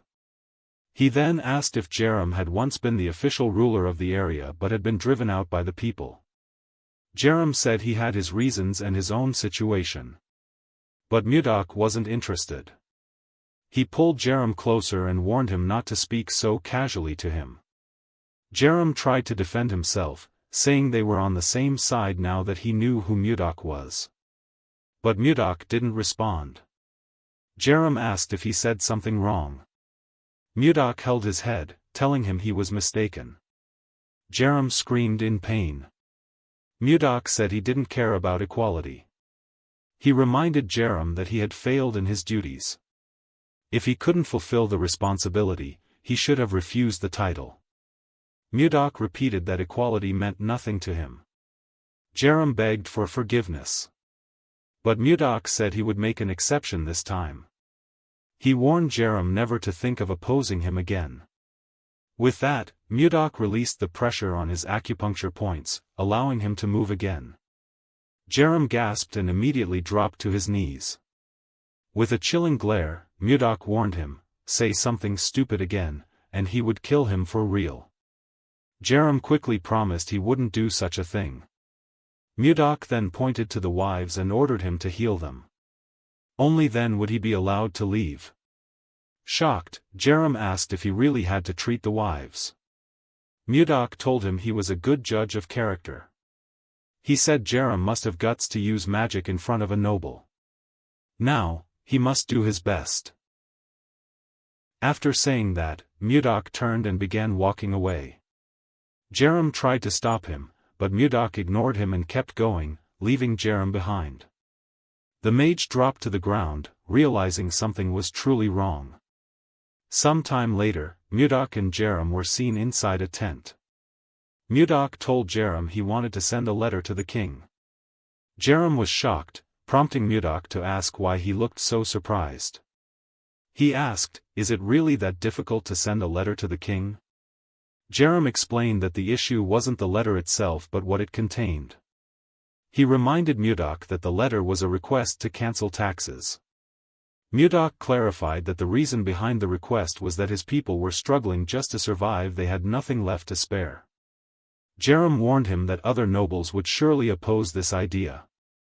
Mudok asked why.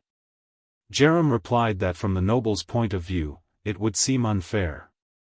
If the king granted such a request, the other nobles would likely threaten to withhold taxes too, claiming their territories faced similar hardships.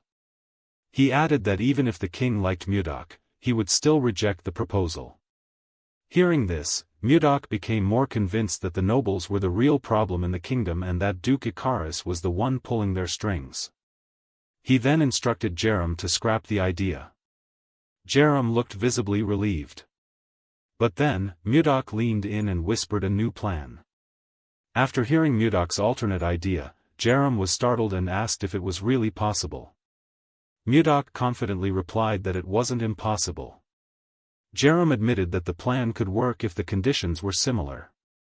Mudok confirmed that and told him they had no time to waste. Shortly afterward, the villagers were seen gathering in another section of the cave. Z asked someone nearby if they knew why the noble had suddenly called them together. Before the person could respond, Mudok appeared and asked, "Is everyone here?" Everyone turned to face him. Rhea stepped forward, saying she came armed as instructed, and asked what this was about. Mudok replied that he would explain soon. With a serious, determined expression, he commanded them to go on a hunt for ice wives. Their objective was to collect wyvern eggs. The soldiers were shocked. They knew how difficult it was to obtain such eggs. Mudok then explained that they would be divided into groups of 30 to ensure safety. Each group's goal was to secure at least one egg. Jerem handed out papers listing each group's members. Then, Mudok announced that the group collecting the most eggs would receive 100 gold coins. The soldiers were stunned. One elf muttered that he'd never imagined seeing that much money in his life. Zack asked if Mudok was really going to give out such a reward. Max asked the same. Mudok responded calmly, saying he never made promises he couldn't keep. He turned to his troops and asked if they were ready to take on the mission. The soldiers roared in agreement, shouting that they'd get it done. Amid the cheering, Mudok instructed Jerem to accompany every group for the next 10 days and observe those who showed potential. These individuals, he said, would be useful for future missions. Hearing this, Jerem asked, "Are you planning to form a Kshatriya unit?" Mudok paused, turning toward him. Jerem immediately worried that he had said something wrong. But Mudok realized Jerem was proving to be a valuable ally. Though he had only recently joined, he was carrying out his duties well and could understand Mudok's intentions from just a few words. Mudok nodded, saying Jerem was right. He had heard that nobles were expected to have a personal knight unit. Jerem confirmed this and told him it was necessary, especially with the threat of Duke Icarus's lions who were powerful enough to rival even the royal knights. Mudok smiled and told Jerem not to worry. Their unit would become the best. He decided to form a force even larger and stronger than his former ice-snow unit because he never wanted to experience defeat again. With a confident smile, Mudok gave the order for the hunt to begin. Not long after, one of the groups was seen chasing an ice wyvern. Mudok commanded them to strike without hesitation. Hearing the command, Rhea, Jake, and the elf leapt off a cliff. Rhea fired arrows at the monster, Jake swung his axe and severed its tail, and Max coated his hands in energy and struck the creature on the head. Max then ordered the second unit to throw the net. The soldiers responded swiftly, casting a reinforced iron net over the creature's head and slamming it to the ground. Watching from afar, Mudok told Jerem that everything was going well. Jerem agreed they had been hunting for days now, and the troops' movements were finally in sync. Jerem admitted that Mudok's idea was bold. He never imagined they'd be stealing ice wyvern eggs and taming the beasts from birth. If the plan succeeded, they could use the wives for transportation, delivering goods like hides and bones to distant cities. As Jerem pondered the idea, Mudok continued motivating the troops, reminding them of the great rewards awaiting those who gathered many eggs. Fired up, the soldiers pushed on with renewed energy. Jerem watched in awe. He couldn't believe that Mudok had managed to unite the wild, uncontrollable warriors of Carolyn. Now, they were working together as one to hunt monsters. They soon witnessed one of the warriors slice off an ice wyvern's head in a single, lightning-fast motion. The beast didn't even have time to react. His comrades praised him, calling him Gale. Mudok was impressed by his skill and asked Jerem who he was. Jerem checked his records and revealed that the man's name was Sart Gale. Mudok figured he must be famous if he had a nickname, and Jerem confirmed it. Sart Gale was known as a hero of the commoners, a man who raided the homes of corrupt nobles and shared their wealth with the poor. Mudok asked how someone like him ended up here. Jerem explained that Gale was once trapped in a scheme and imprisoned, but managed to escape and wandered until he found this place. Mudok could tell from how Gale interacted with the people that he was a good man. He then asked Jerem to report if he came across any other escaped prisoners. There might be other useful individuals among them. Jerem sighed internally, realizing his workload had just increased again. But still, he accepted the task. Later, Mudok stood before his soldiers inside the cave, praising them for their efforts in hunting ice wives. He said they had gathered a substantial number of eggs.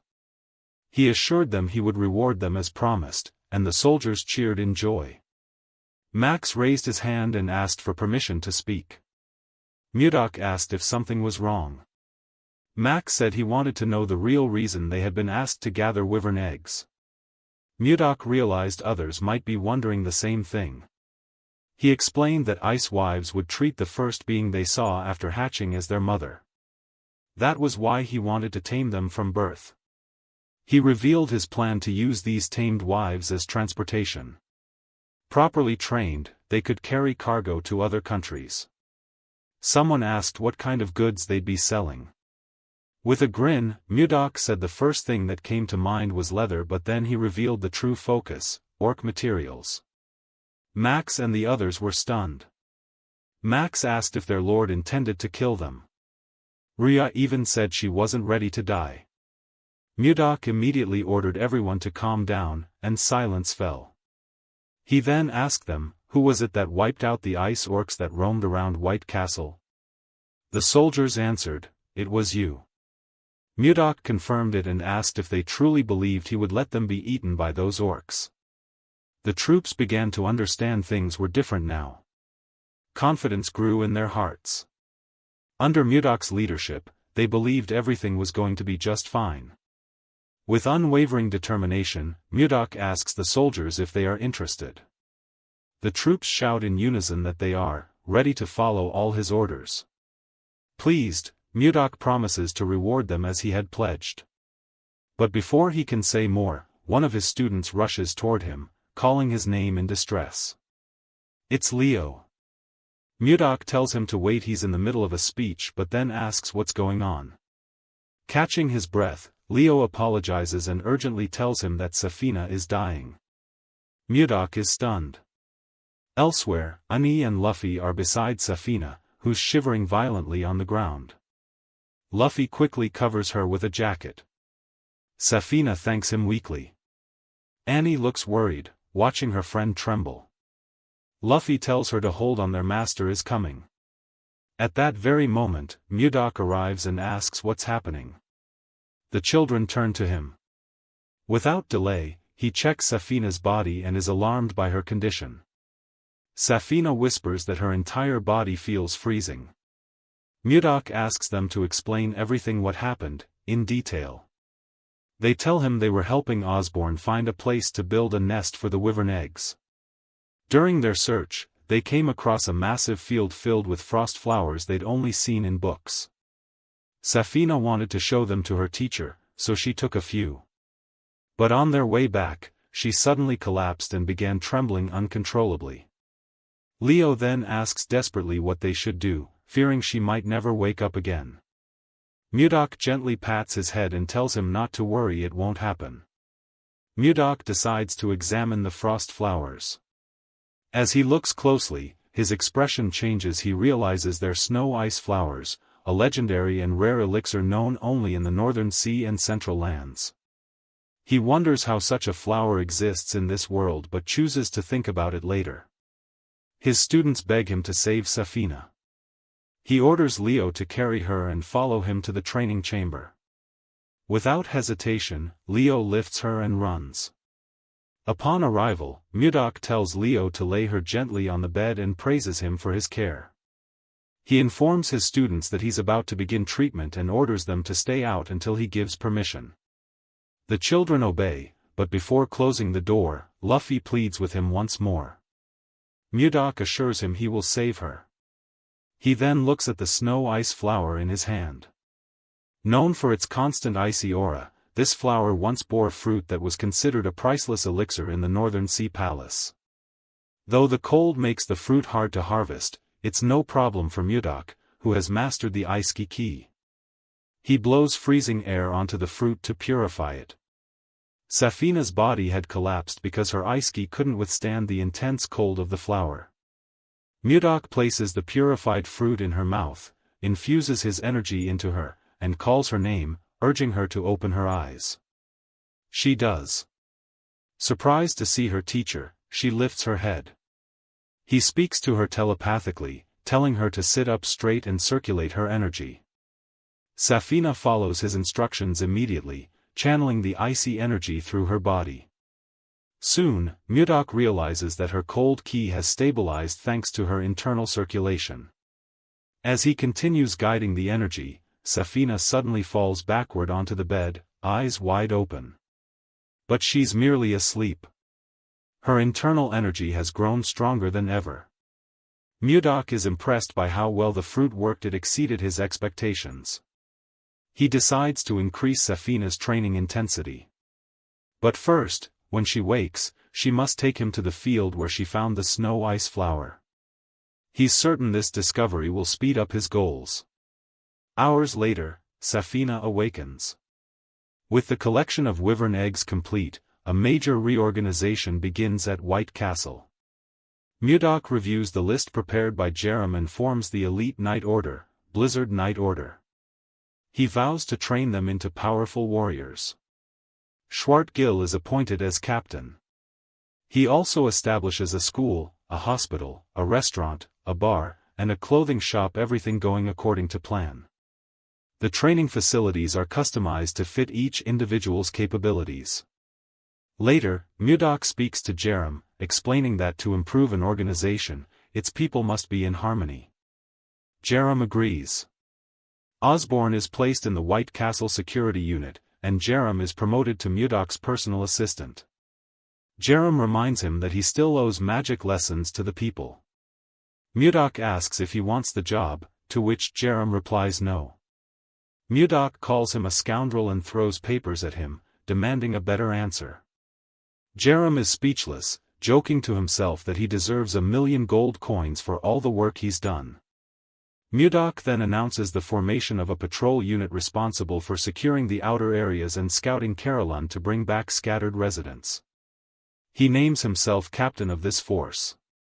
He also plans to establish another armed group, the Wyvern Knights. Jake eagerly asks to join, but Mudok is unsure it's too soon, as no wyvern is large enough to carry an adult yet. The plan is postponed. Once the number of Wyvern Knights is fixed, leftover eggs will be given to Carolyn's merchants. Mudok tells Rhea that it must remain a secret that he is the merchant's leader. She must act as his representative. Rhea accepts the task. A few days later, Jerem is seen running while carrying a suitcase. He recalls how Mudok once said his workload would be reduced. Thinking about his hectic day ahead, Jerem sighs, already irritated. He enters a room and apologizes for being late. Inside, Max asked him not to worry because the meeting had just started. As Jiro looked around, he noticed something odd. Safina was also in the room. He remembered that the girl had been sick not long ago and wondered why she was there. Mudok then asked him to sit and instructed Osborne to continue his report. Osborne reported that the security unit had only recently been formed, but they had already managed to capture 20 people and imprison them. The issue was that more than half of them were fugitives from outside. Max stood up and told his master that those people were criminals. He urged Mudok to keep them imprisoned to avoid any trouble, and Jake agreed. Mudok then asked if they should start by imprisoning Max first. He reminded everyone that Max was the main instigator of the rebellion that overthrew the previous leaders, including Jerem. Hearing that, Max claimed the situation was different. He argued that his actions were in self-defense to protect Caroline from the Central Nobles. Mudok then asked if Max considered his own actions a noble struggle, while Shard's actions were just petty theft. Realizing his hypocrisy, Max apologized to Sur. Stuart told Max not to forget the reasons behind the suffering of ordinary people. He added that they would discuss this further after the meeting. Mudok was surprised by how narrow-minded Max had become. He then asked the others, "Is there anyone else who would like to share their thoughts?" Safina raised her hand and asked if she could speak. Mudok allowed her. Safina said that Max's reaction showed that the villagers must have a negative view of the fugitives. Mudok agreed with her point. She also reminded them that they were scheduled to hunt orcs tomorrow. Mudok asked what that had to do with the current topic. Safina proposed that the prisoners be used as the front line during the hunt. Everyone was shocked by the suggestion, but Mudok actually liked the idea. He asked Safina to explain further. Later, the roar of an orc echoed in the forest. A man with bandages on his face reported to Sur that they might lose track of the orc. That man was Lenin, a Class 1 fugitive. Behind Sur stood a large man wielding an axe. Gregor, also a Class 1 fugitive.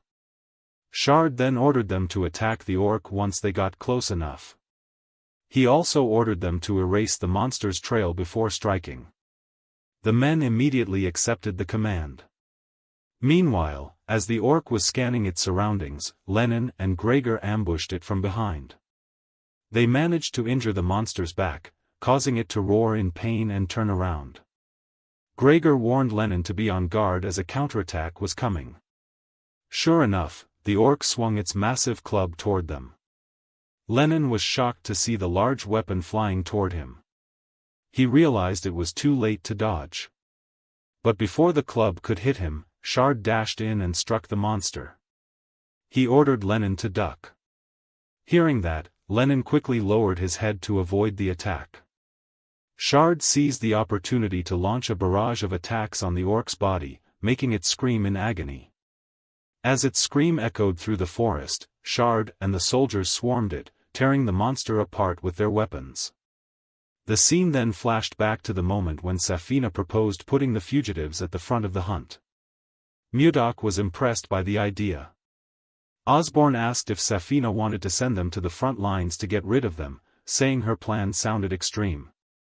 But Safina shook her head and explained that it was more humane than keeping them locked in prison. She also reminded Osborne that her master would be joining the hunt. Safina emphasized that her master wouldn't waste useful manpower so easily. With a smile on her face, she told the men that public opinion about the fugitives would change once people saw them fighting alongside the others. The scene returned to the present. Another group had arrived at the hunting site. They all stared at the orc defeated by Sur and his troops. Shard then asked Lenin if he was okay. Lenin replied that he could still stand, although it was a close call. One of the men joked with their captain, Sur, saying that Lenin was just bluffing again. The man told Lenin to stop joking around. Gregor patted his friend on the back and said they had scored a big prize. He then invited Lenin to celebrate with a drink. Lenin said they should use this opportunity to start a new life. He warned Gregor that he still wouldn't pay for anything, no matter how much Gregor begged. Gregor laughed and said Lenin must have a hard skull if he survived that hit. Mudok smiled as he watched their interaction. He could sense a strong bond forming among them. He didn't expect that the idea came from his own student. He realized that accepting Safina as his disciple was the right decision. As Mudok observed the men, something was watching him from afar. A monster was keeping a close eye on Mudok, seemingly wary of him. Elsewhere, a group of hunters was tracking an orc. One man told his masked companion to slowly back toward the trap. One of them heard a sound from the forest and asked if the masked man heard it too. The masked man immediately raised his bow, saying he would fire a few arrows and told the others to be ready. He shot arrows toward the trees and waited for something to appear. Luckily, nothing happened. The masked man was relieved. Another man said it was probably just the sound of leaves rustling in the wind. The masked man nodded and said, "Maybe you're right." He walked up to a tree to retrieve his arrow. He told the others to collect the remaining arrows and search a different area. But before he could pick up his arrow, a massive monster emerged from behind the tree. The men were stunned at the sight of the creature. Meanwhile, Mudok was outside with Jerem. He told Osborne that it seemed the villagers were no longer afraid of the orcs. Osborne replied that everything was ready for the hunt. Jerem added that it was all thanks to Mudok's leadership. As he looked at the body of an orc, Mudok ordered Jerem to ensure that no one moved without his command. Jerem accepted the order. Mudok then asked if the condition of the other monsters was still under investigation. Jerem replied that there was still a lot of data to be reviewed. While they were speaking, one of the men who had encountered the monster earlier came to report to Osborne. He was using a cane to support himself and explained what had happened. Osborne asked if the men had survived. The man said they hadn't died but were wounded and being treated at a clinic. Hearing this, Mudok asked Osborne if something was wrong. Osborne then revealed that a serious incident had occurred. He explained to Mudok that a new type of monster had appeared, one unlike the regular orcs. Mudok was shocked to hear this. The injured man then explained that 2 of their scouts had been attacked by this creature. Mudok asked if he was sure it wasn't just another orc. The man confirmed that it was a different species. Mudok asked him to describe what the monster looked like. The man said the monster's body was covered in white fur and it was huge, over 3 meters tall. He also said that while orcs were usually stupid, this creature was far more intelligent. While the man was still speaking, screams echoed from the forest. Mudok immediately ordered Jerem to call off the hunt. Jerem then asked, "Master, are you planning to go alone?" Mudok then said he had to go alone. He asked Jerem and Osborne to follow only after the area was secured. Hearing this, they accepted the order. He sprinted into the forest at incredible speed. He realized he recognized the monster described by the man earlier. He was sure he had heard Edmund mention it before. He recalled the moment Edmund once asked if he was a Yeti. While running, Mudok activated an ability called Mince AES to scan the forest, and he quickly located the monster he was looking for. He leaped onto a tree, drew his sword, and attacked. The monster was terrified the moment it sensed someone approaching quickly. It immediately raised its arms to block Mudok's strike. Thanks to its thick fur, the blow was successfully deflected. Mudok could barely scratch it. He realized his attacks bounced right off the creature's tough body. After seeing it up close, he was certain this monster was a Yeti. He also noticed that the roaring Yeti now froze in fear like a cornered stray cat. From its reaction, Mudok understood that the creature could feel the pressure of his aura. He could see genuine fear in its eyes. For a moment, he considered sparing it out of curiosity, but he couldn't let a creature that had harmed his people live. Mudok raised his sword and told the monster to be reborn as a human in its next life. He then leaped and struck. The monster, in a panic, covered its hands with a strange energy just before Mudok's sword hit. The moment the sword nearly touched it, the energy released by the Yeti exploded, wiping out everything in the surrounding area. At first, Mudok thought he had won. But when he looked at the ground, nothing was there. He recalled that the Yeti suddenly emitted a green light and vanished along with its energy before the attack could land. He began to wonder what kind of magic the Yeti had used. He remembered the green glow and recalled something Luffy had once told him upon arriving in this world, that fifth circle or higher mages could use a spatial magic called teleportation. Most mages, however, could only reach the first or second circle. Mudok realized that the fifth circle might be equivalent to the transformation realm or deep domain in the world of cultivation. He didn't expect a furry monster like that to wield such powerful magic, but to him, it didn't matter. Even if it was spatial movement, he could still chase it. He turned around and released his energy in the direction of the fleeing monster. His aura pierced through the forest with icy force. Unfortunately, the Yeti still managed to escape. Mudok couldn't believe a creature that large could vanish like a mouse, but he could still sense its presence nearby. Despite teleporting, the monster hadn't gone far. Mudok estimated it was only about 1.5 kilometers away. He looked around cautiously and stepped onto a tree. There, he sensed the presence of a cave beneath him. When he reached the entrance, he was shocked to find a massive library. He couldn't believe such a place existed in the middle of a snowy wasteland. As he scanned the surroundings, he found the Yeti hiding behind a bookshelf. Mudok told the creature that if it wanted to hide, it should try harder. The Yeti begged him not to come closer. Mudok assured it he wouldn't eat him and asked it to calm down. He then asked, "Are you human?"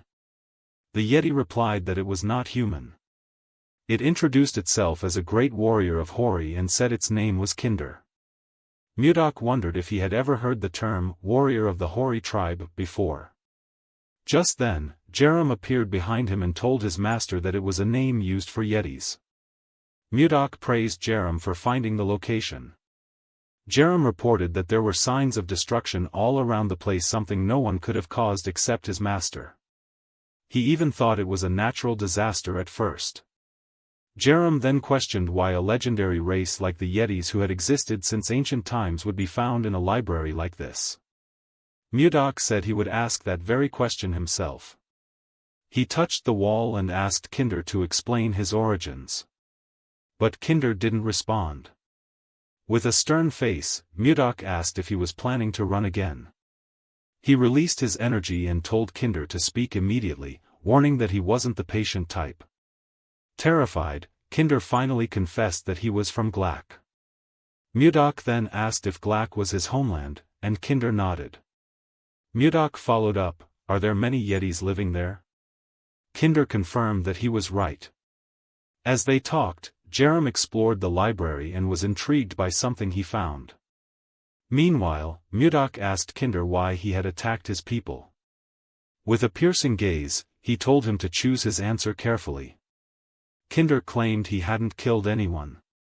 He pounded his chest and declared himself a great warrior of the Hori tribe. He added that he would never kill without a clear reason. Mudok, now serious, asked if he was telling the truth. Kinder looked him in the eyes and assured him that he was. At that moment, Jerem, who was examining the books, told his master that Kinder wasn't lying. He explained that the two men had only suffered injuries and that no lives had been lost. Mudok then remembered that the man had only said they were being treated at the clinic. No one had ever confirmed anyone had died. Kinder explained that he drove the humans away because they were the ones who entered their sacred territory first. He emphasized that he would never be the one to attack unprovoked. Mudok then told Jerem that those men must have entered the Yeti's domain while hunting orcs. Jerem agreed. At that moment, Mudok realized Edmund had given him false information about the Yetis. He mistakenly called Kinder, and told Jerem to heal his wounds. Jerem corrected his master's pronunciation. While Jerem treated him, Mudok smiled and addressed Kinder, asking for the location of their sacred land. He said he would make sure to strongly warn his people not to trespass again. Kinder was visibly relieved. But then, with a sharp gaze, Mudok scolded him for speaking informally the entire time. He asked, "Don't you know how to use formal speech?" But Kinder didn't know what polite even meant. Mudok told him to forget it. There was no point in arguing with someone who could barely speak properly. Jerem then reported that the treatment was complete. Hearing that, Mudok said they should head back immediately. Jerem called out to his master, and Mudok asked what was wrong. Jerem replied that he had a request. The scene shifted to Barhan, where Edmund was asking Charles how long it had been since the promised date. Charles replied it had been 3 months.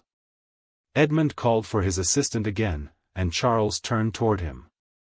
Edmund sighed and said their trade association was finished. He told his assistant that Mudok had made a promise to him.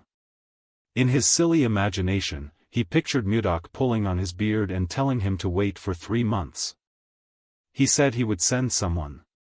Then he told Charles that he hadn't received any news from Mudok.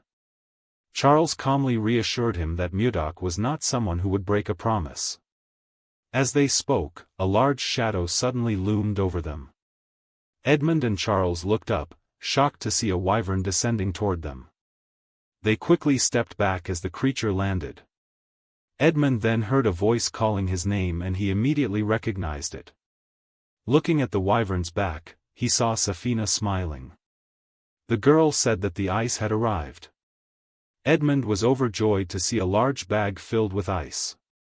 He said he knew Mudok would keep his promise. Meanwhile, Charles was stunned to see Safina dismount from the wyvern. That monster had power equivalent to an entire Kshatriya battalion. He couldn't believe such a powerful creature was used just to deliver ice. He began to wonder what exactly Mudok was doing in the north to be able to command a wyvern like that. While looking around, Safina suddenly remembered something. She reached into her cloak and handed Edmund a letter, saying her master had asked her to deliver it to someone. Edmund smiled. He already knew who Mudok meant. The scene then shifted to the palace, where Princess Isle was having tea outdoors with a young man. The man thanked her for accepting his invitation and said she looked more beautiful with each passing day. Isilde politely thanked him for the compliment. It turned out the man was Justin. Justin sipped his wine and noticed that the princess was as cold as ever. She didn't even offer him a fake smile for the sake of formality. He thought to himself that it wouldn't be fun if the princess was too easily conquered. He was confident he could melt her cold attitude. As he was thinking that, a female attendant ran over to the princess and delivered some news.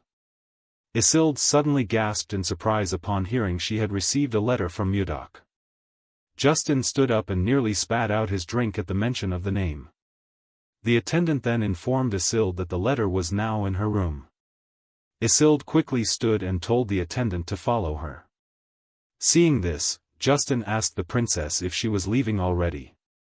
He reminded her that he had come early in the morning just to meet her. With an icy gaze, Isilde replied that she had heard he trained so hard that even a full day wasn't enough. She told him not to waste his time and ordered him to go home. Isilde then turned away and called her maid, Rensha, to follow her. Justin clenched his teeth in frustration. His anger flared as he watched her walk away, her hair shining beautifully in the sun. Slamming his hand on the table, he cursed Mudok under his breath. Moments later, Isilde was seen reading the letter in her room.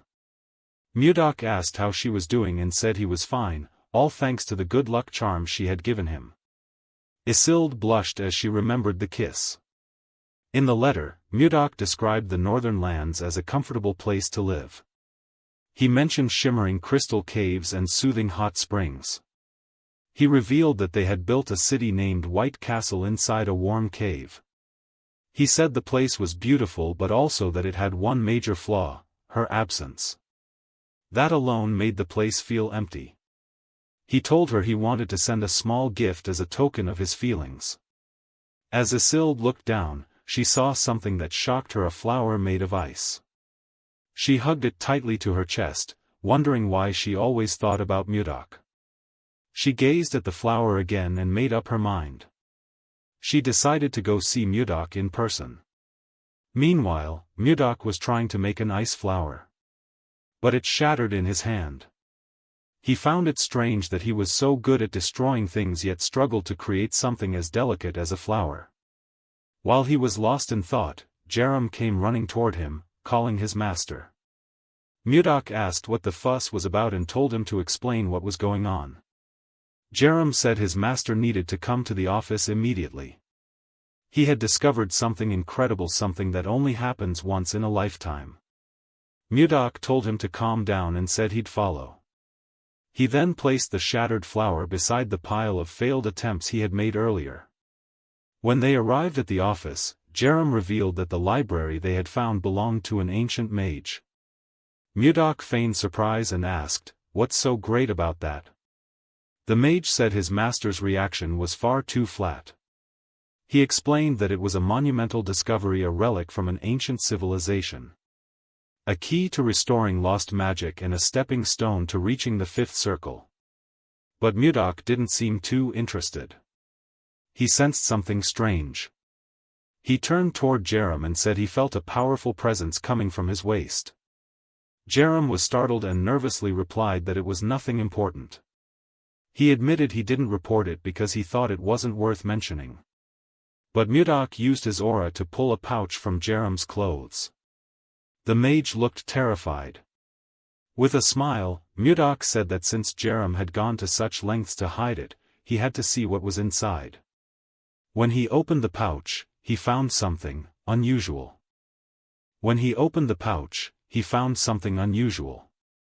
Mudok saw some glittering stones and asked Jerem, "Aren't these just ordinary rocks?" Jerem explained that he had no intention of hiding the stones. He said that these stones contained a high concentration of mana and were known as mana stones. Mudok then asked why Jerem was keeping them. Jerem began gathering his mana and revealed that he was currently a fourth circle mage, nearly reaching the fifth circle. However, there was an invisible wall that had been holding him back. He believed the mana stones might help him break through that barrier. Mudok understood how difficult it must be to cross such a limit. He said he understood how Jerem felt. Hearing this, Jerem thanked him for his understanding. But then, Mudok firmly stated that he wouldn't allow him to use the mana stones. Naturally, Jerem was disappointed. He explained that increasing his power would benefit White Castle. He begged Mudok to let him use the stones, but Mudok still refused. He explained that even if Jerem could break through the wall now with the stones, what would he do afterward? Would he go searching for more mana stones again? Mudok said that such things didn't matter when entering a new realm of power. What mattered was the effort made to gain true understanding. He emphasized that growth comes from time and effort. In other words, there are no shortcuts. Jerem clenched his fist, then slowly released it. He realized his master was right. He remembered that he had reached the fourth circle through his own hard work. He also recalled someone once told him that magic isn't something that can be learned instantly. That person said he would understand the true meaning of magic over time, as he slowly advanced. Jerem then told Mudok that he had unknowingly started to forget his grandfather's words. Mudok felt relieved to see that Jerem finally understood his point. He had even been prepared to beat that idea into Jerem's head if necessary. Then he asked, "What else can those stones be used for besides enhancing your abilities?" Jerem explained that the stones could be used in almost all kinds of magic. They were highly versatile and could be used for mana amplification, protective shields, and even communication spells. Mudok was surprised and asked, "Can someone communicate using just the mana stones, even without being a mage?" Jerem nodded and confirmed it. He said even someone without magical power could communicate using them, as long as a communication spell had been embedded in the stone. He also told Mudok that the mana stones they had were of very high quality. With them, they could communicate even as far as the Deva Empire across the sea. Mudok then picked up a cup and asked Jerem if he knew the most important thing in governing a nation. Jerem replied that he wasn't sure. Mudok said that the most important thing was the speed of information. He said that a nation capable of collecting and distributing information faster could change the course of the game. He then ordered Jerem to convert all the mana stones into communication stones. Jerem immediately accepted the order. The scene shifted, showing Mudok, Jerem, and Osborne standing outside White Castle. There, Jake called Mudok through the communication stone and asked if he could hear him. Mudok and Osborne were surprised. Mudok replied that he could hear him clearly, and asked how far Jake had gone. From atop a wyvern, Jake answered that he was 10 kilometers above the plains near White Castle and could hear Mudok's voice perfectly. Mudok was pleased that the signal had no interference. He declared that the communication stone experiment was a success.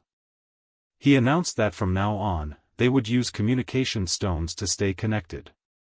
But just after saying that, he heard Jake's voice commenting on how amazing the wyvern was. Jerem and Osborne didn't seem worried at all when Jake interrupted Mudok's speech.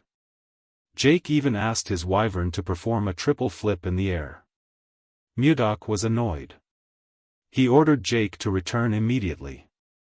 Gripping the communication stone tightly, he told Osborne to increase the intensity of Jake's training once he returned. Jerem then pleaded with Mudok not to destroy the communication device.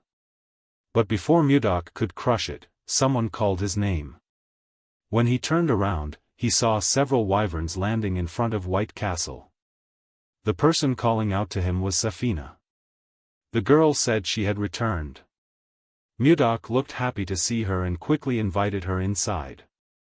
A little while later, in the meeting room, everyone was now wearing their new white uniforms. Mudok sat reading a letter. Safina asked her teacher, "Is there something wrong with the letter from Edmund?" Mudok replied that there was nothing wrong. He explained that he had asked Edmund to send information regarding the political situation of the surrounding nations, and Edmund had written a very detailed report. However, there was one name that kept appearing in the letter: Anos. The name was unfamiliar to Mudok. He then asked everyone in the room if they knew anything about Anos. Sur looked surprised upon hearing the name. He said he had never seen Anos in person, but people claimed that Anos was a grand sword master. Everyone was stunned. The council members couldn't believe that someone stronger than a sword master existed. They believed no one on the continent could surpass that level. With a chilling tone, Mudok ordered everyone to be silent. The room immediately fell into silence, and everyone looked frightened. He explained that a grand sword master was on the level of harmonization, and someone at that level could manifest their sword aura into a physical form. Mudok felt disappointed, realizing that only 10 people in the world were capable of using sword aura. As a warrior, life without a worthy opponent felt incredibly dull. He couldn't believe a harmonization-level expert had emerged. Though he was confident that person wouldn't be able to defeat him, Mudok still felt excited. He wanted to meet the strongest person in the world. Sur then said he once heard something unusual about Anos, that when Anos used his sword technique, the scent of plum blossoms would fill the air. Mudok was shocked. He was familiar with a sword technique that released the fragrance of plum blossoms. Only the Manhwa sect was capable of using such techniques. A realization struck him: perhaps someone else from the Central Plains had also crossed into this world. The scene shifted to the past, to the time when Mudok unified the Central Plains. He was shown touching a plum blossom with his hand, telling someone that the Manhwa sect used a sword technique that emitted the scent of plum blossoms. Mudok then spoke to a man he had frozen in ice, saying that his swordsmanship was impressive but he had chosen the wrong opponent. That man's name was Zheng Pongjin, leader of the Manhwa sect. Gritting his teeth, Pongjin cursed Mudok, saying the result of the battle would have been different if his disciple had been there. Mudok asked if he meant the disciple who had disappeared a few days earlier. Pongjin replied that his disciple hadn't run away, he had suddenly vanished during closed-door training, as if he had disappeared from the world. At that time, Mudok found the explanation ridiculous. But after coming to this world, he began to believe it. He now wondered, could the disciple of the Manhwa sect leader actually be Anos? While Mudok was deep in thought, Jerem asked, "Is that everything in the letter?" Mudok replied that there was nothing important. He informed the council that the kingdom had sent an inspection team. Everyone was shocked. Jerem asked, "Is something wrong?" Mudok was confused by their panicked expressions and asked, "Is it that serious?" Jerem nodded and explained that there were only two reasons the kingdom would send an inspection team, either for a royal tour or to capture and execute traitors. He said they had to prepare and asked when the team would arrive. Mudok raised his hand and pointed outside. Jerem turned to look where he pointed. "It's already noon," Mudok said. "They've arrived." Outside the castle, a large number of soldiers had gathered.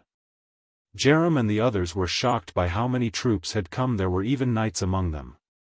From the group, Justin stepped forward in full armor. He called out to Mudok, asking him to come down and politely receive the inspection team. Mudok immediately appeared before him, greeting Justin and asking if his arm had recovered. Justin looked irritated, feeling like he was being mocked.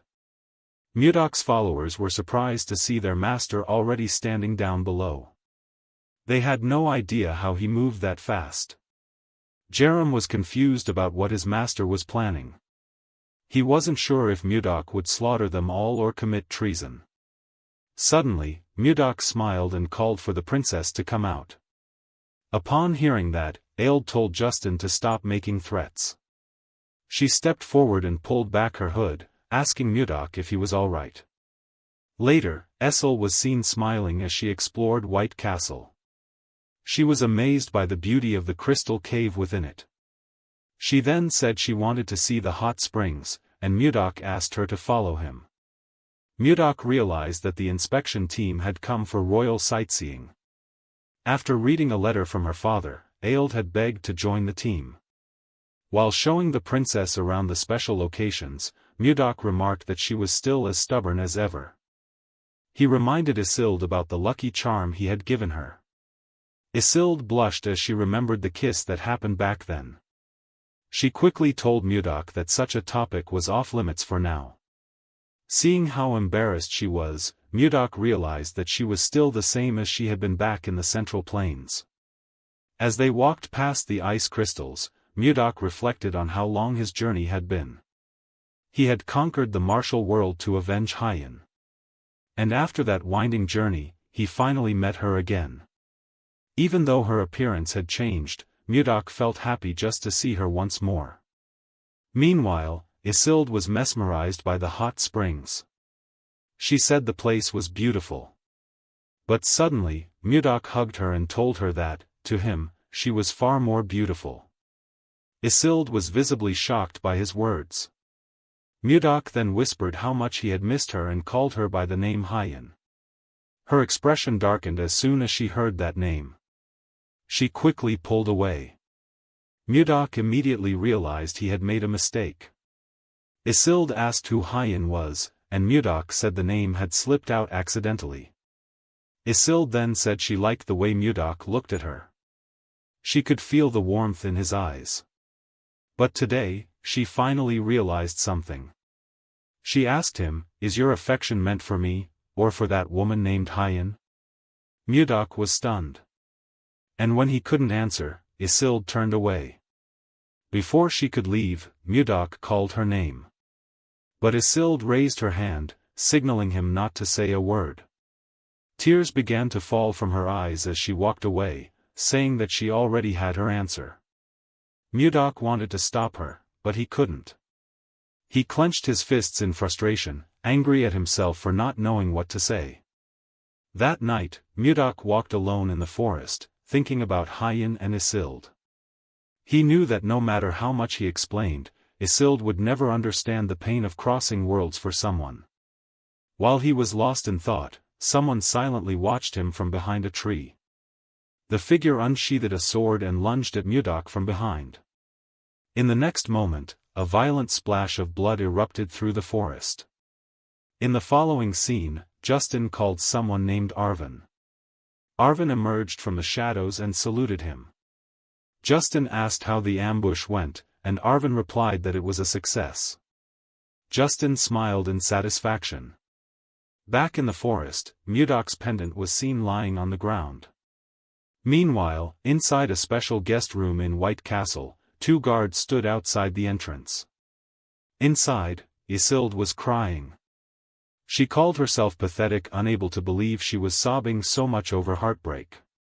Her head resting on the table, she remembered Mudok's gaze and called him an idiot in her heart. She wished he had tried to stop her. Just then, someone approached the guards at the door. They told Isilde that she had a visitor. Her mood quickly changed, thinking it must be Mudok. She rushed to get dressed and opened the door. She asked why he had come so late. "Did you come to apologize for earlier?" she asked. But before she could finish her sentence, she froze in horror. Standing in front of her was someone holding a blood-stained sword. He had killed the guards with that very weapon. The man was Justin. With a wicked grin on his face, the sadistic bastard apologized for his late-night visit. Isilde was stunned. She tried to reach for the door handle, but before she could touch it, Justin slashed it clean off, blasting the door open and knocking her backward. She couldn't believe the door could be destroyed that easily. It was clear that Justin's sword was enhanced with magic. Furious, Isilde demanded an explanation. She asked why he attacked royal guards and barged into her room without permission. Justin replied that anyone who dared to stand in the way of a noble had to face the consequences. He stepped closer and said it was she who was being disrespectful, ignoring his feelings and clinging to some random man who came from who knows where. Shocked, Isilde demanded that he repeat what he just said. She couldn't believe all this madness was over something so petty. She warned him that Mudok would never stand by and let this happen. Justin laughed. He found it amusing that she was still thinking about Mudok in a situation like this. Then he dropped the bombshell: Mudok was already dead. Isilde was stunned, refusing to believe what she just heard. Justin explained that he had sent an elite assassination squad to ambush Mudok, and the mission was successful. He even claimed that not even Mudok's body would be found. Then, he slowly raised his hand toward Isilde. At that exact moment, outside the castle, Mudok raised his own hand and released a surge of freezing energy. The energy instantly spread into the room. Justin was shocked. His body suddenly felt as if it was being controlled. Not only Justin, but Isilde was also shocked by what happened. Mudok clenched his fist and used his energy to slam Justin's body into the wall. He then dragged Justin out of the room. Justin immediately realized it was Mudok's doing. He called him a bastard, Baron Blizzard. Mudok threw Justin to the ground and quickly ran back into the room. He covered Eshel with his jacket and asked if she was okay. Eshel was deeply moved and happy to see him. She said she was fine and asked if Mudok was hurt. As they spoke, Justin's sword began to emit dark energy. Mudok felt that terrifying aura. Reacting quickly, he raised his hand and blocked the sword's attack. He soon realized the sword was being controlled using ki energy. The sword passed by him and flew out of the room. Outside, someone caught it. Mudok then lifted his head and cursed Justin, calling him a bastard. He noticed that Justin was wearing an armor radiating evil energy. Mudok realized that Justin had planned everything from the start. The scene shifts to the past. Justin is seen speaking to his father, saying he wanted to defeat Mudok. The armor he's wearing now used to be kept in his father's chamber. Justin asked his father to lend him his personal assassin squad, knowing they were powerful enough to kill anyone. Duke Icarus took the sword that hung on the armor and said that the assassins alone wouldn't be enough. The armor then vanished and merged into the sword. The Duke told Justin that if he really wanted to kill Mudok, he had to be fully prepared. Back to the present. Justin now holds a magical sword that moves freely with its wielder's mana and forms magical armor. He swings the sword and unleashes a massive strike toward Mudok.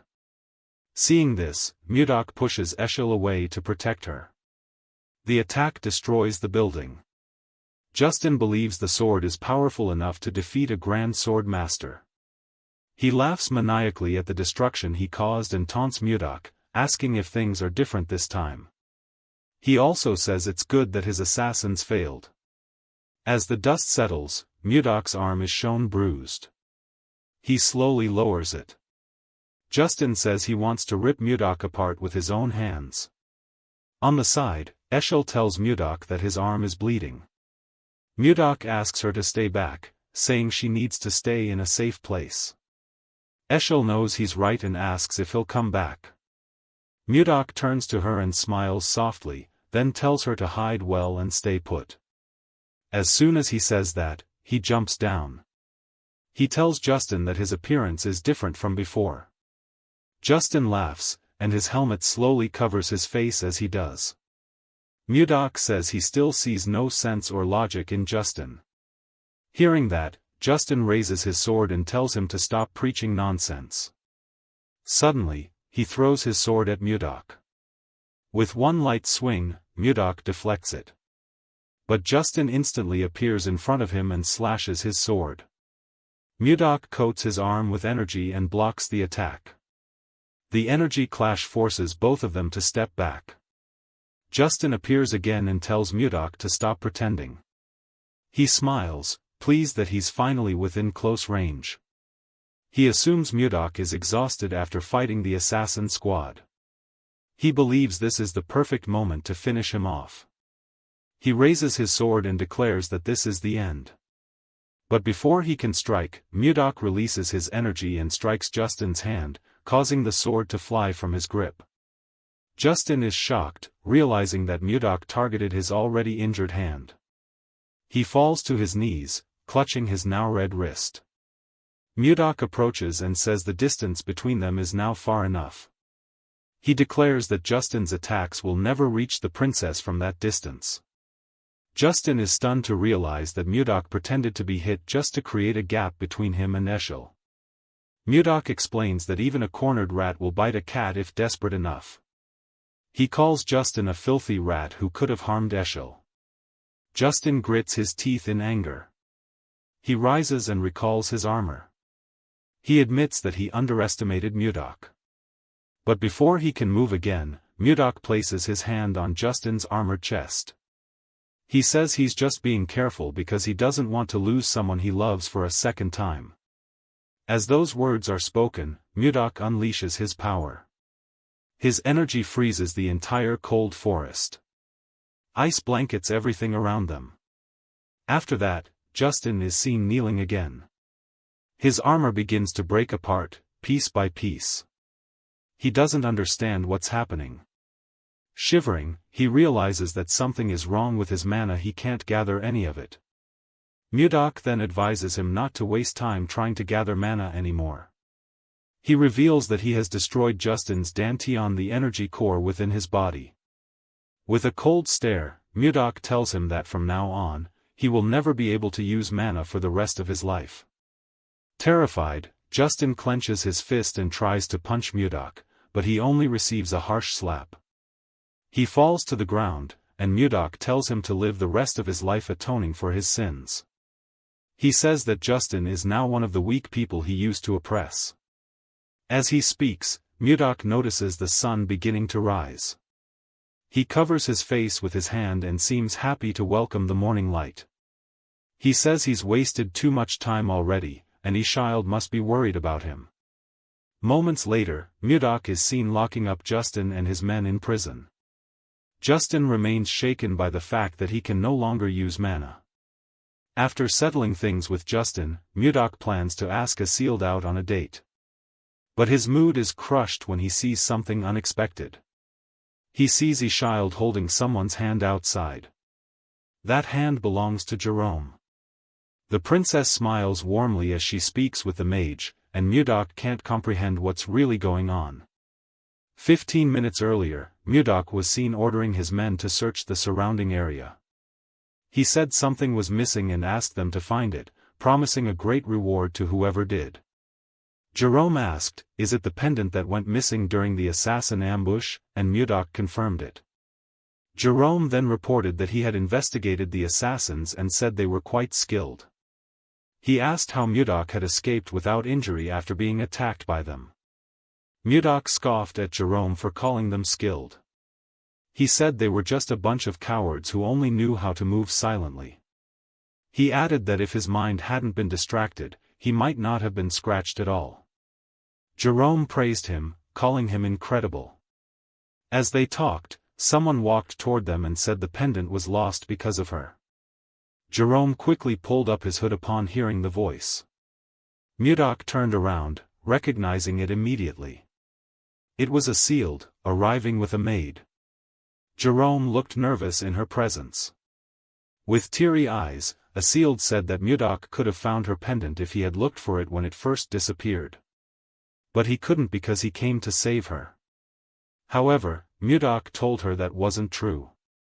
He pointed at Jerome and said they should be blaming Justin for everything. Aseeld looked shocked to see Jerome.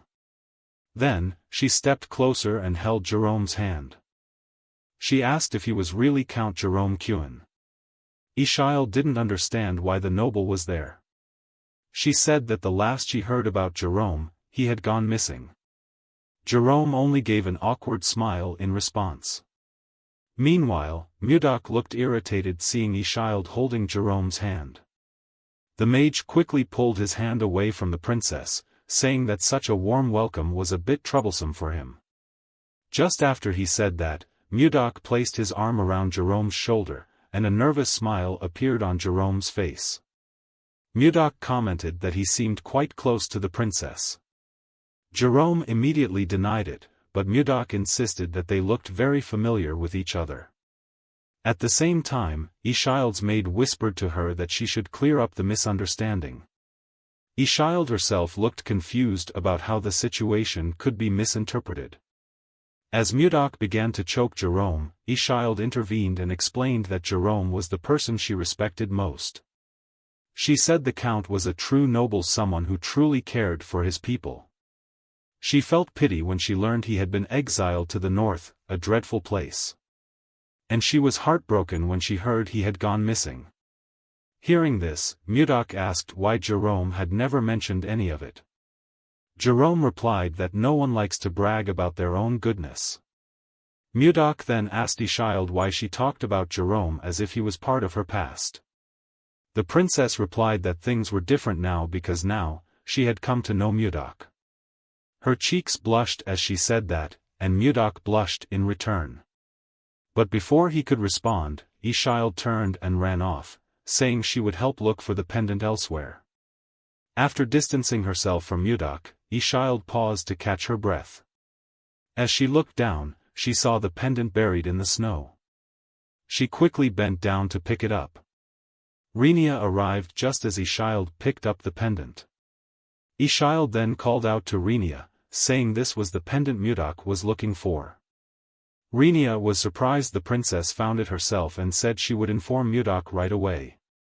As Aseeld stared at the pendant, she recalled Mudok's expression when he mentioned the name Heian. She was certain the pendant was connected to that woman. Suddenly, Renia told her that her expression now looked just like Mudok's. Aseeld grew frustrated, remembering Mudok's reaction. She asked Renia, "Do I really look like Mudok?" Renia nodded slowly, assuring the princess not to rush things. She said Mudok thinks of her just as much as she thinks of him. Aseeld looked at the pendant calmly. At first, she had felt jealous. But now she was just curious. She wondered what kind of woman could win the heart of someone like Mudok. She planned to return the pendant to him, but her mind was still full of questions about the woman named Heian. The scene shifts. Someone is seen smashing a glass container that held a love lotus flower. It was Heian's father. Chunhak told his daughter to throw away that trash. He didn't believe her talk about the lotus blooming from true love and accused her of spouting nonsense. He reminded her that she was already engaged and told her to stop dreaming about foolish things. He ordered her to prepare for the marriage he had arranged. Heian stood up and asked him to open his eyes. She said that the couple who made the twin lotus bloom would be blessed by all as soulmates. She was disappointed that her father only cared about political marriage. Even after witnessing the miracle with his own eyes, she felt that the Muram alliance mattered more to him than she did. Her words clearly hurt Chunhak, who clenched his fists in anger. Heian reminded him that he had abandoned her mother for the Muram alliance. Before she could say more, Chunhak ordered the guards to imprison her. He forbade her from going to the ice palace until after the wedding and demanded she be watched closely. With tears streaming down her face, Heian begged her father not to do this.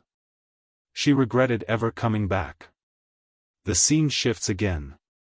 Ishild is seen waking up, wondering why she had such a strange dream. Moments later, she and her maid are looking out over a hot spring. She's still thinking about the woman who appeared in her dream and wonders, who is she, really? As she's lost in thought, Mudok approaches and asks, is something wrong? Ishild turns around and says she's fine. With a sad look, she says there's nothing to worry about. But Mudok can clearly see the sadness in her eyes. He then invited the princess to take a walk with him to refresh her mind. Hearing that, Ishild was surprised she was being invited. As they stepped outside, they saw a wyvern swooping down toward them, screeching loudly. Renia immediately crouched and covered her head in fear, but Ishild was fascinated. She couldn't believe she was seeing a tamed wyvern. It made her incredibly excited. She said that in her entire life, she had never seen a wyvern submit to a human. Mudok explained that this wyvern had been trained since it was young and was now very gentle. He reassured her not to be afraid. As he said that, a few people approached them. It was Jerome and Jake. Jerome was carrying a suitcase and told his master that all preparations for departure were complete. Mudok asked if he had also prepared that, and Jerome confirmed that he had. Just after that, something jumped out and landed on the ground. Renia screamed when she saw the creature. Jerome quickly apologized and introduced the creature as Kinder, explaining that it was a yeti. Ishild was shocked to hear it was a yeti. She recalled that yetis were a legendary tribe said to live in snowy plains. The princess immediately picked up the small yeti, saying she never imagined yetis to be so small and adorable. With a nervous expression, Jerome said he was glad the princess liked it. Meanwhile, Mudok gave Jerome a thumbs up. Before meeting Ishild, Mudok had told Jerome that she would be shocked to see Kinder in his original size and asked the mage to shrink him with magic. Jerome replied that magic couldn't do everything but he'd give it a try anyway. Now, Ishild placed Kinder on her head and gently pressed its soft fur, smiling brightly. Mudok was happy to see Ishild smiling. He told the princess that it was time to go. He called out to a wyvern named Lilith, who immediately bowed her head to Mudok. He climbed onto Lilith's back and reached out his hand to the princess.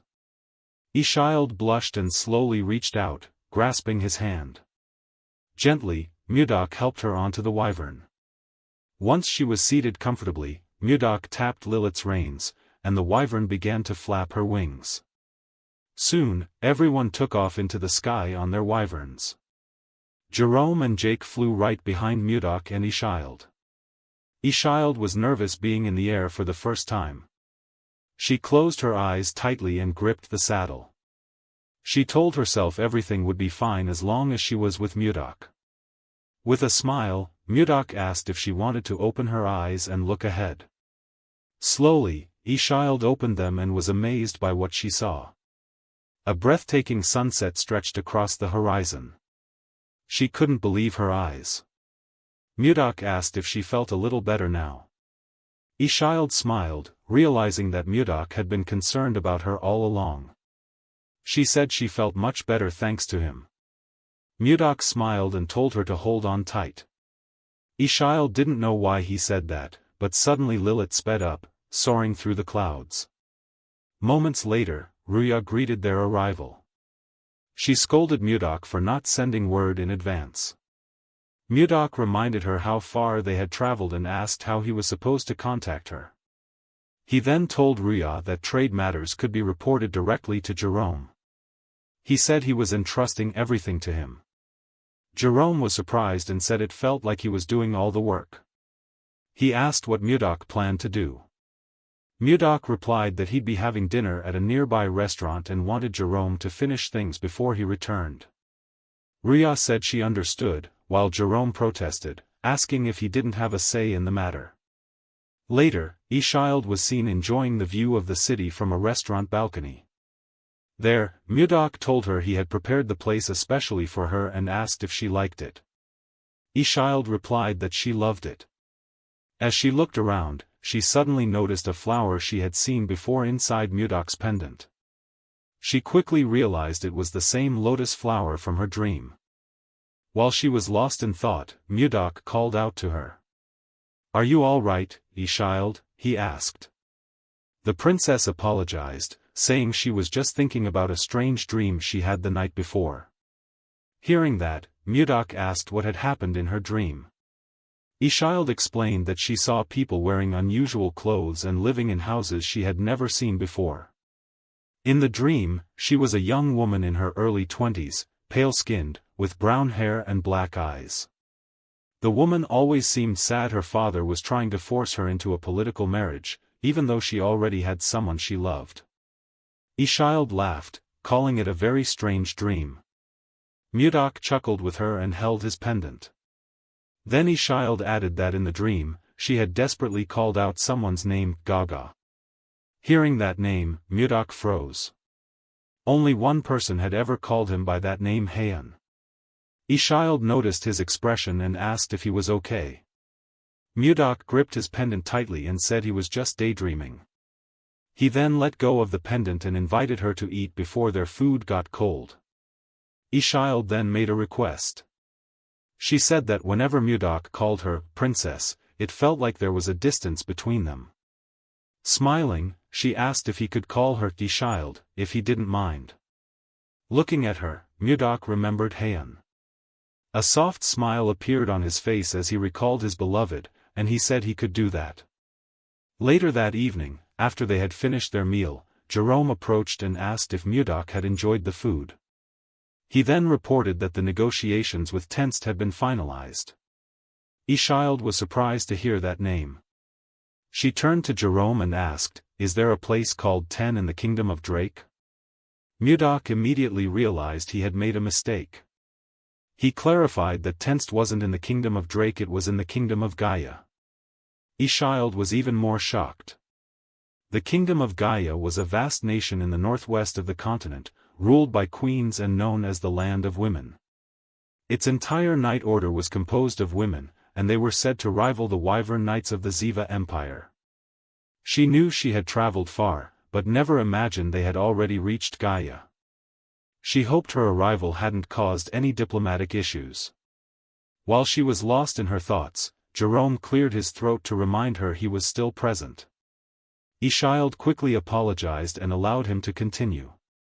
He reassured her it was fine, then explained that the ice orc leather they were supplying had become extremely popular. He shared Ruya's proposal Caroline could build a factory here to produce and sell leather goods directly. Mudok asked if that was necessary, considering how fast the leather was already selling. Jerome explained that the queen and most of the high-ranking nobles here were women. If they could create clothing and bags that appealed to the royal family and nobility, it could spark a major trend and bring much greater profits. He added that Ruya knew a famous artisan from Caroline, and they could begin production immediately if Mudok approved. Pleased, Mudok said he had made the right choice appointing Ruya to manage the company. He told Jerome to use as much leather as needed and ordered him to begin production right away. Jerome bowed and accepted the task. He noted that their leather always sold out on the day it arrived. Just then, a loud noise echoed in the distance. Jerome looked up, and Mudok turned to see flames rising in the distance. A building was on fire. Jerome was shocked and told Mudok it was near their company's location. He warned that the wind could spread the fire. Mudok said he would go check it out and told Jerome to stay with Ishield. Jerome asked, "You're going alone?" "That's too dangerous." Eshield said she wanted to go too. But Mudok told her it would only take a moment and assured them he would return soon. Right after saying that, he leapt off the balcony without hesitation. Once Mudok was gone, Eshield turned to Jerome and said they needed to follow him. The mage was stunned. She insisted they couldn't just sit still. If something happened to Mudok, they would regret it. Clearly, Jerome couldn't believe what he was hearing. Meanwhile, outside the burning building, a woman was sobbing uncontrollably as she watched her store go up in flames. She couldn't believe the place she had built with her soul and hard work was now being consumed by fire.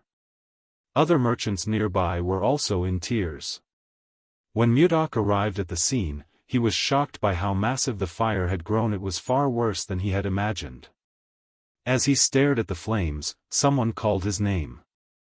He turned to see that Eshield and Jerome had followed him there. Eshield apologized for coming after him.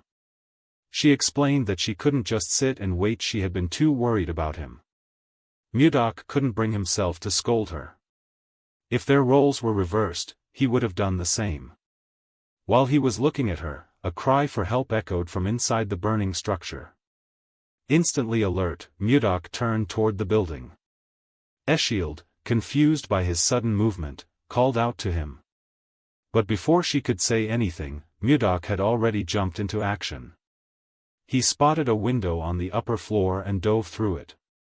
Upon landing inside, he activated his white ice divine palm technique, freezing the floor to lower the temperature. The ice collided with the flames, sending waves of cold air throughout the room. Covering his head, he crouched and scanned the area, then saw something that shocked him. A woman lay unconscious on the floor. He rushed over to check her pulse. Thankfully, she was still breathing. Wasting no time, Mudok hoisted her onto his shoulder. She was incredibly lucky to be alive in such a massive fire.